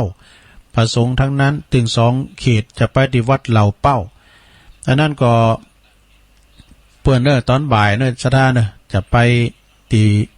แมโซดาหรือแมโซพาตุลุงพิมพิษกะฮะวันนั้นตุปีผลเปิดก็ไปโดยเฮาเหรอไปเมืองฝางไม่ได้อยู่กันดีเหรอเผลอคำเดียวเนี่ยชันเพลอะไรใช้ปีกไว้ก่อนกะชันเพลโดยกันอ่ะ ก็เดี๋ยวจะโทรไปหาแมโซดาก่อนเวลาใดนะเนาะที่วัดวังพางเนอะวันนี้นะไปกินไปตาด้วยกันเนอะ30ตุลาเปิ้นก็จะมีกฐินสามัคคีที่วัดหลวงสีเตี้ยเปิ้นซ่อมแซมกุฏิไม้ซักเปิ้นจะแล้วเนอะวันที่30ตุลานะวัดหลวงสีเตี้ยโดยเมตตาบารมีธรรมหลวงพ่อพระครูกัลยาณธรรมนิวิทย์เจ้าคณะตำบลสีเตี้ยเจ้าวัดหลวงสีเตี้ยประธานกฐินปีนี้คุณสิทธิลาภทรัพย์สาครพร้อมในคณะเนอะโอ้มีแล้วก็ฮะแต่ว่ามันวิทย์มันขาดไปกว่าสุมาอภัยนุสดาเนอะสุมาอภัยโดย24ตุลาวัดหลายแก้ววัดสุมาเนอะ24ตุลาก่องานบุญเหล่ายาวไต่เนอะเพิ่นก็จะมีงานบุญกฐินเหล่ายาวใต้ท่านพระครูสังฆรักษ์สมบัติอภิรามณีโยนะก็จะได้มี พร้อมเดียวกัน24ตุลาเหมือนกันนะเนาะตอนนี้ไปสถาญาติโยมตุลุงก็จะเปิดสายเนาะสายไกด์เข้ามาเลย0899555606นะอยู่ตั้งใดก็เข้ามาเลยเจริญปอนเจ้าไว้ซะเจ้าแม่น้อยเจ้าก่อนกินก้อนโคโรนาวันตอนเดียวเนี่ยเจ้าถ้าใครต้องจกวันปิด11 โมงปาโมงกึ่งนะเจ้าว่าไปเลยเปิดดูทีวีก็มีเรื่องเก่ารถใจเจ้าผู้ฟังไอ้ดูข่าวแต่ว่าก่อนหน้าตกใจว่าคนที่ตายเป็นล้านเจ้าตั้งกาถือดีน้องพี่หนุ่มเจ้าพามารักเขาตั้งเมนนำเมยเข้าก่อป้องกันว่าใดทำซื้อแต่ว่านำเมยมันยาวนะเจ้าเข้ามาก็เลยปากันรักเขาสบายกันเจ้าเนินนายว่าใดกับตัวผู้ฟังทั้งหลายเป็นอันตรายต่อไทยในเจ้าจะทำทันได้คนไทยแถมเล่าหลักเอาคนเขาแถมช่วยถามานักระวังจักช่วยของก่อวังรวยเอามาเขาเจ้ากำย่องวันนักเอานะเจ้ากำว่าวันผูกวันที่นะเจ้าภาษาไทยเรียกว่า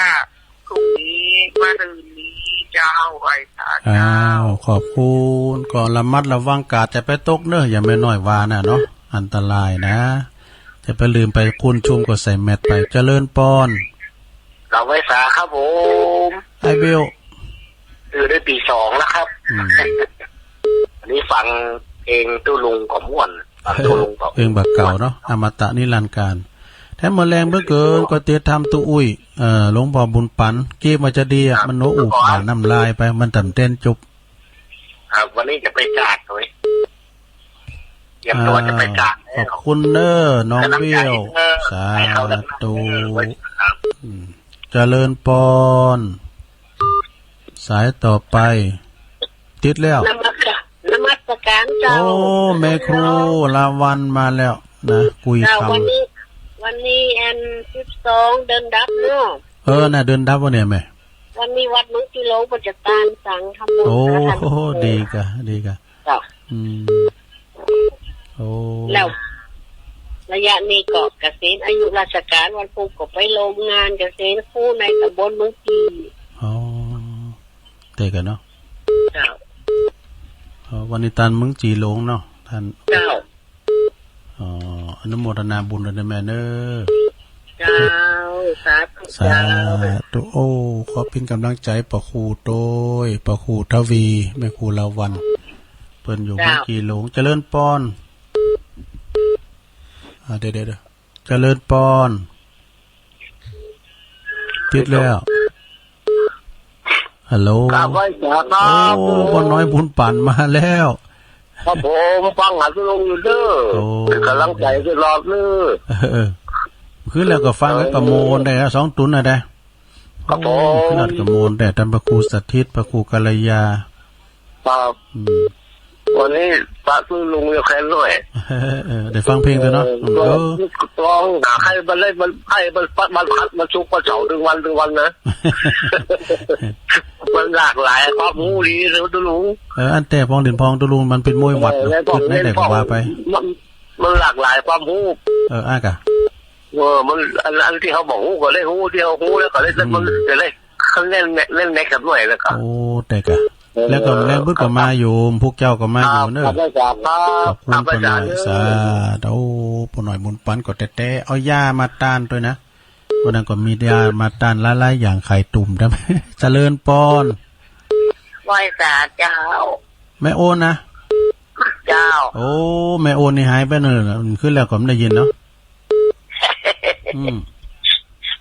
โทรมาตันก็เลยมาโทรฟังเพิ่นออก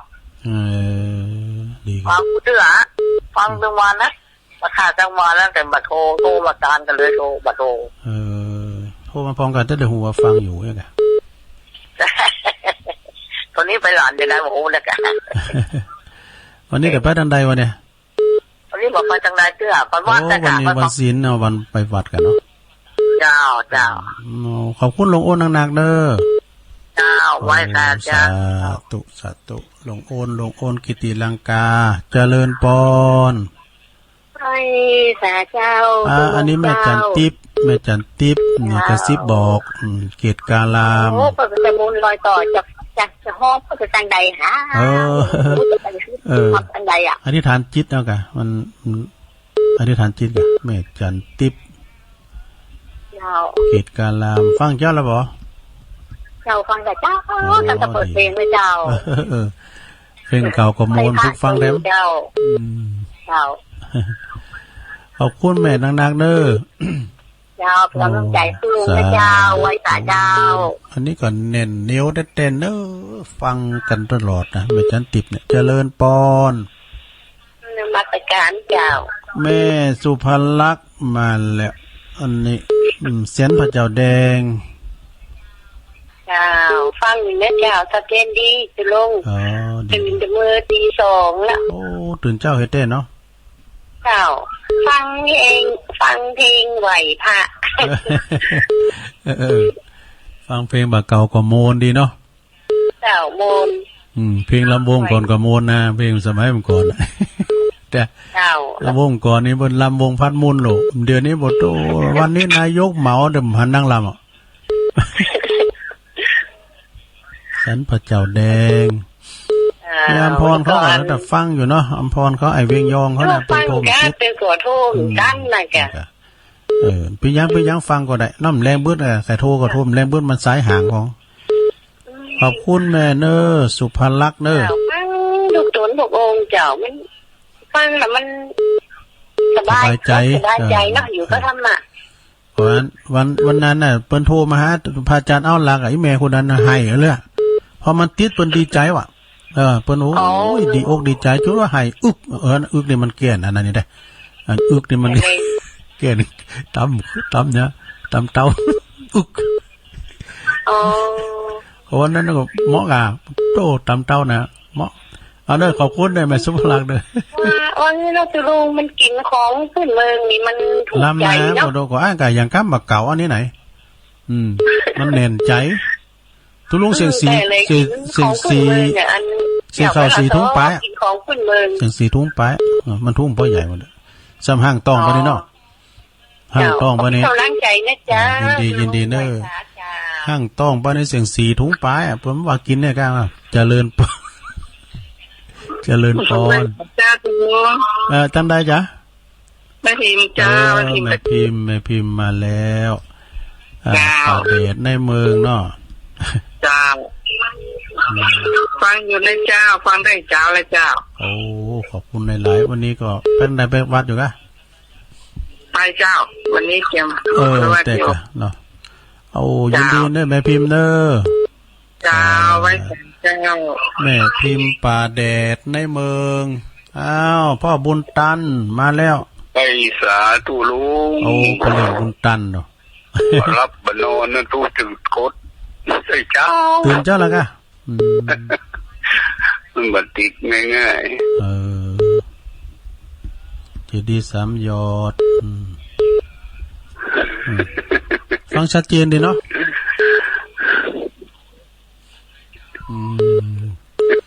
แต่เจ้าแล้วฟังชัดเจนดีเนาะฟังเพลงก็โมนดีกำลังใจท่านเนอขอบคุณเนี่ยปบุญตาเนอบุญหักษาสาธุพ่อบุญตันป่าไล่จะเป็นปอนเจ้าเงาภาษาเจ้าทุลุงแม่ปราณีมาแล้วเจ้าขอโทษด้วยนะเจ้าวันนั้นได้มาได้จองไปฝันทุลุงสักสองโอ้ไปปิ้นยังก่อนปิ้นยังหันตาก่อนดีใจละนะหันว่าหันที่ไหนเนาะมาตาอย่างได้เหรอไม่เมาคิดเหล็กคนนักใจนักหลาดอะโอ้คุณไล่ได้กะอันปีแล้วมีเกินเดียวเนาะก่อนกันมันก่อนคืนบุญอันนี้ไหนตัวได้ใครมาเปิ้นได้มาเพิ่นยังฝากห้อมเนี่ยเจ้าของเป็นป้าอันพี่น้องสำนักที่เลี้ยงโรงทานนั่นนะหัวพี่นานี่จะเอาอันแม่ครูแสงเอ่ยไปซอหำเด้อมุ นับว่าเป็นบุญนะหลังนับว่าเป็นบุญนะเก่าขอบคุณปีจาน้อยตัวนี้ตัวปีจาน้อยเป็นทำพิธีกรด้วยแล้วก็ทางอันตุลุงทวัดตัวเนอจากเจ็ดยอดโอ้นี่ก็นักพูดนักหนาวันนั้นนะเจ้าวันนี้น้องขอบคุณแม่ปันจะออกมาพอ5 โมงน่ะโอ้เก็บวันแล้วได้มาดีแล้วแม่จันสมก็แจกน้ำติ๊กๆก็เท่านั่นก็คิดอาสานั่นจะสมไปมันอุ่นโอ้จะขอไป2 วัน 3 วันถัดกันโอ้ดีแล้วพี่หน้าตุลุงไม่นอนบนคืนนึงเจ้าอันกลับไว้จากตุลุงเด้อในถ้ามันเอาหมดแบบยังแบบพอไปขึ้นเด้อมีพิษมีหยังสักอย่างแล้วโอ้ไปปิ้นกำลังใจให้หลวงพ่อใหญ่เฮาตัวหลวงพ่อก็ดีอกดีใจยิ้มแย้มแจ่มใสแท้ๆหลวงพ่อไหวสาบารมีธรรมเตือนเจริญปอนไหวสาเจ้าตุลุงโอ้มาแล้วแม่จันของเสบียงใหญ่กองทัพเดินด้วยท้องฟังเจ้าอะไรกะโอ้ฟังแต่เมื่อเพลงดอยน้อยได้หล่อละฟังเพลงตุลุงออกเจ้าไปกินข้าวเมืองฟางนี่มาลำกันเลยตาก่อนนั้นนะกะหมดโอ้พอกับปันศิลป์นี่อึกปันศิลป์เนี่ยบอกอึกไปกับมันเกณฑ์มันลำแต่น่ะเนาะของกินประกอบเมืองท่านนั้นน่ะแม่เนาะ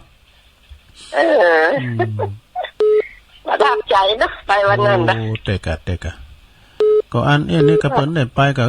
เสียดายเนาะก็ได้ก็เสียดายมันได้ไหมเนาะมันจะมีอันจะทำมาได้เนาะมันจะมีกูเตอด้วยปีไหนมีเตอเดียวเนาะโนนได้กำให้ชีวิตเฮาไปเปิดหูเปิดตาไอ้กันไหมเนาะน่ะกะถ้าทำไปบ่ได้ไข่ตุ่มโหซาลาเปาอาการถึงสายแม่จงดีไอ้หน่อมาเดี๋ยวไม่ถึงกล้วยมันน้ำเค็มนะโตมเขือได้หน่อได้บ่โรน้ำแก้วได้มั้ยไอ้หงยนต์เขาเอาใส่ป้อมมาหลายอย่างมีเพราะหางหวายบ่นี่กินกูมาดินนั่นเดินมาโดดดินเนี่ยโดดดินก็โดดดินนายแดงเลยโดดดินนายแดงสมัยเก่านักตูมก็เหรอครับนักคำเขาเนี่ยชัดเจนดีนะแม่เนาะขอบคุณเนอเจริญพรขอบคุณแล้วก็เจริญพรส่ง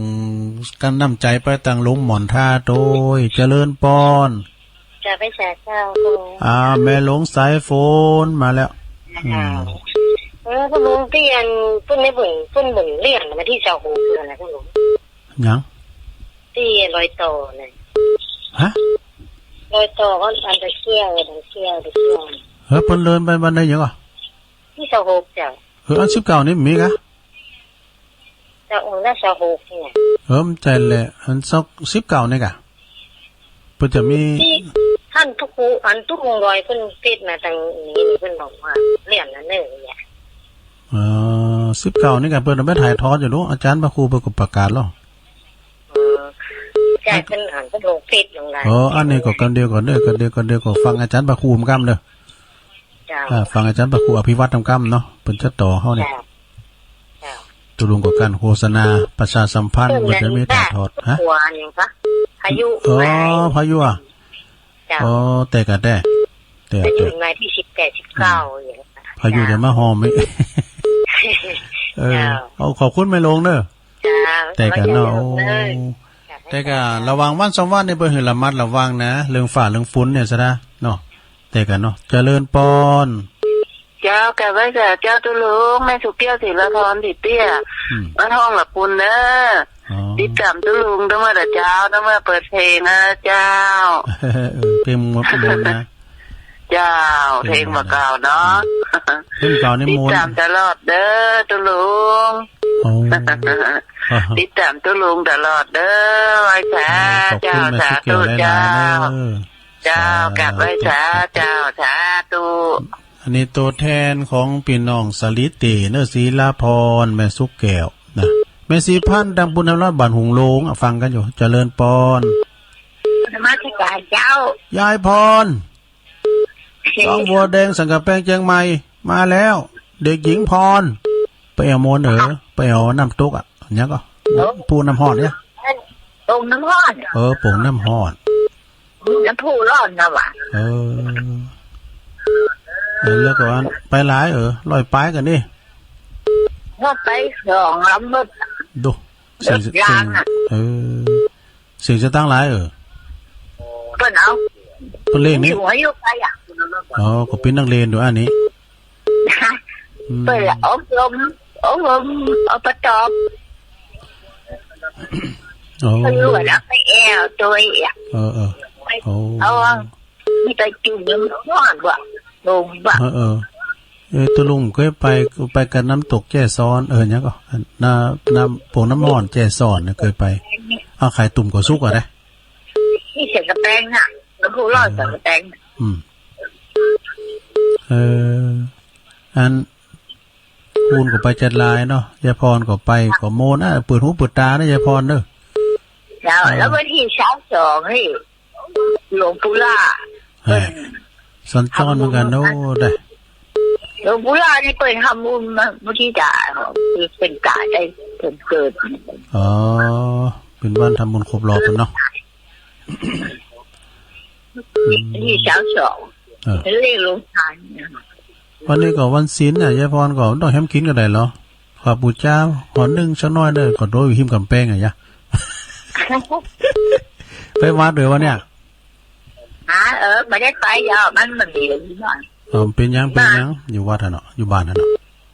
ไปกาดไปลืมเลยดีแล้วกินปลาบึกได้อยู่ก้าเขียวมีติ้มปากไว้เป็นยังก่อนเนาะก็พักเอาเอาไปตายหมดนี่คืออันน่ะเห็นเรานะไปตาเนาอยู่วัดอยู่น่ะดื้อยกมือไหวไม่ได้ยินเสียงเคืองอยู่ติดกำแพงหน่อยยายพรห้องก็เอาไปสบายแค่ไหนนั่นก็บ้านของชนบทมันไปจากวัดบุญเขียวล่ะนั่นนี่วันนั้นหันหุ่นดูลุงแล้วก็หันหุ่นดูลุงแล้วก็ร้านน้ำมือพอยหาอยู่บ้านนี้แกเอาใครหันหุ่นยายพรกับหันชะเตือนี่ไงมือถือเนี่ยนี่เน็ตได้ยายพรนี่เน็ตแต่ดูชายเจียอ่อนเบื่อมาใส่มือถือเจ้าแล้วอ่อนนั้นมาหือกะดีกะว่านี่ไอ้ปูน้ำห่อนนั่นแหละแล้วก็ขอขายเขาดีกะเอามากินเขาลายๆเนี่ยมั่มกินเขาแล้วนะตะอีกันเนอะยายพรเนอะสาธุยายพรร้องบัวแดงสันกำแพงเชียงใหม่สายต่อไปยายพรวางหูกับกำวางหูกับกำสายอื่นบนเขาเข้ามาใหม่เด้อเจริญปอนจังหวัดเจ้าตะลุงฟังอยู่เนอะอันนี้แม่สายทองเนาะแม่ละเจ้าแม่สายทองไปวัดแล้วเตรียมตัวละเจ้าตุ้มโป่งไหมกะเจ้าแล้วก็ไปนอนวัดจำพรรษาแค่นี้เตะกันเนาะแล้วก็วันที่18มันเธอก็รับปริญญาหมอกะนี่63จะจบ63ดีแล้วมันต้องของเจ้าเดี๋ยวเนี่ยมันเด็กข้อมูลมันติดยากทุลงหมดเดียวกดรถเจ้าน่ะไอเห็นติดไงต่อไปเห็นที่แม่น้อยกัดนัดแม่น้อยนี่กำใดกำนั้นน่าไม่น้อยเม็ดแต่จ้าขอบคุณแม่สายทองหลายๆเด้อเจ้ากำลังจะจุ่มเด้อเจ้ากับไว้สาเจ้าแม่สายทองเป็นนอนวัดนอนวาโดยตุ้งโป่งไปเด้อเจริญปอนกราบนมัสการหลวงพ่อมาเน็ตมาแล้วนะครับคือกำลังใจอย่าง1 2วันที่19ก็หาที่เราจะขึ้นไปที่หอยต่อจังหวัดจังหายมือได้ยินกับครูเตตะวันออกแม่น่ะผมแล้วก็แม่ครูลำดวนเขาว่าอันวันที่19นั้นมีแม่ครูเหมือนกันนะแม่ครูลำดวนปีโตเด้อฟังรุ่นยองแหละก็นั่นน่ะจะไปวันไหนแจ้สอนแต่ขี่พื้นที่ดีๆยามแรงอย่าเอารถไปครับเด้อมีมวลไว้ล่วงหน้าอย่ารถไปครับอาบน้ำแร่แย่น้ำร้อนตาลิโยตาลิโยก็ได้อันรถปาเจโร่นี่ก็ได้อันคนถิ่นเดียวกันเนาะตาลิโยนี่ไก่ก็ถึงเลยวันนั้นมาทานได้อันวันนั้นเพิ่งก่อนห้ามฟุ้นด้วยกันห่างกันว่าวันนั้น กระโปรงเร็วเขาลุงเนาะปวดปิดอะไรแบบมันแต่ เพราะว่าเปิ้นฝากตัวลุงมาก่อนเพราะว่าจะได้มาออกรายการเต้นเปิ้นได้ครับเป็นของฝากตัวลุงฝากเปิ้นมาแล้วก็หมู่บ้านแม่จ้องที่บ่ฟังลุงเต้นนะโหลุงมีน้องคนไปผมใจกล้าบ่ปวดปิดมาก่อนผมมาทำจัดรายการฝุ่นก็ตกไหลนี่ตกไหลก็เป็นเนี่ยเขาออกมาถึงแล้วเก็ดนี่ก็คือฝุ่นแดดตัวลุงแดดมันตกกันที่หั่นน่ะซักซิแต่กะวงแตกก่อนนี่เพิ่นกำลังกินข้าวกันในบ่โตโอ้ห้ามฝนจุ่มเย็นกันเนาะพี่น้องไม่ห้อยเงินก็เก็บถุงยามไว้เหอะถ้าวันที่19นี่เนาะถ้าแบบประพาสกันรถติดว่าครัวพิวัตรคนบอกนี่นะเอาก็ไปจุ่มนุมกันนะกำช่วยกันคนยิงคนใส่กันเนาะครับถ่ายทอดเสียงได้เอาน้ำถ้าได้เอาน้ำไปเนอะนั่นให้โคตรนะฟังนะคงต้านน้ำไม่เปิดเลยวันที่ฝนจะตกถึงวันที่18ถึงวันที่20เนาะมันเหมือนแน่จ้ะนี่มันเหมือนแน่ตกก็ได้ก็ตกก็ได้ไหวซาเนอขอบคุณหลวงพ่อมานิดในมนต์ล่วงหน้าไปอันหัวเนอสำนักสงฆ์หอมบุญป่าไม้แดงดอยสะเก็ดเนาะหลวงพ่อมานิดเจริญปอนไม่ตาเจ้าอันนี้แม่แดงแม่นนไม่ย่อยใช่สมผัดสมผัดแม่ย่อยสันทรายเนาะมันต้องนอนลงตู้มีหรอคืออะไรฟ้าห้องไกลวะนี่คือแล้วฟ้าห้องกระลึงขอบคุณแม่สมผัดเนาะสาธุกำลังใจแม่เจ้าขอบคุณเอาแฮมซ้ายอ่ะแฮมซ้ายหนึ่งเนาะเจริญปอนไหว้สาเจ้าเจ้าลุงตั้งได้จ้ะเนี่ยโดยประคงเจ้าแม่แดงดงปลาคอยเจ้ามันมาตันกดมาได้ก็มาตันสักเสียรัตนาดอกตะล่อมเจ้าฟังตลอดเนอะแล้วโทรมาดีไปยังฟังก็ดีแล้วเจ้าบรรยากาศอยู่เนาะเจ้านี่ไปกับไปวัดก่อนกันไปวัดตัวไหนกับตัวนี้ขอบคุณเนอะแม่แดงเนอะเจ้าไว้ตาเจ้ากันหมื่นเมื่อกันเนอะเปิ่มโทรมานี่นะเจริญปอนอาจารย์เจ้าจะรู้เอาเลยสายสุดท้ายแม่เพ็ญแข่งไฟสว่างกาเสกหน้าสว่างใจสว่างกาได้แข่งไฟสว่างกาได้แข่งทำเจ้าตอนเจ้าเย็นได้จะจะลงเนอะลุงขอบคุณเนอะสาธุเจ้าสายเป็นสายติดสาวพอดีเจริญปอนเป็นสายเจ้าจะลงตั้งได้จ้าเนี่ยแม่ต้นตาเจ้าแม่อาลีก่ะเจ้าเป็นลูกหลานของหอมได้หลานของหอมฟังตลอดเนาะกำลังลองกับติดได้หรอฮะกำลังลองกับติดได้หรอว่าติดกับติดแรงบึกออกมาทำอยู่พวกเจ้าแท้เนาะขอบคุณเนอะแม่อาลีเนอะถ้าวันที่19นี่ถ้าบอกถึงชาติจะไปเนอะป้ากันปวกอะเนาะสาธุหมดเวลาตุลุงพอดีขอบคุณกูเสียงกูสายได้เศร้าสายพอดีทวนสายยายน้อยกาดนัดเนี่ยเปิ่นมาเอาโควิดมาปินก้อนมาจะไปกาดตกเด้อสถานจะไปประมาทจะไปลืมแมทเด้อสายที่2น้องเบลสายที่3แม่ครูลาวันกุยคำ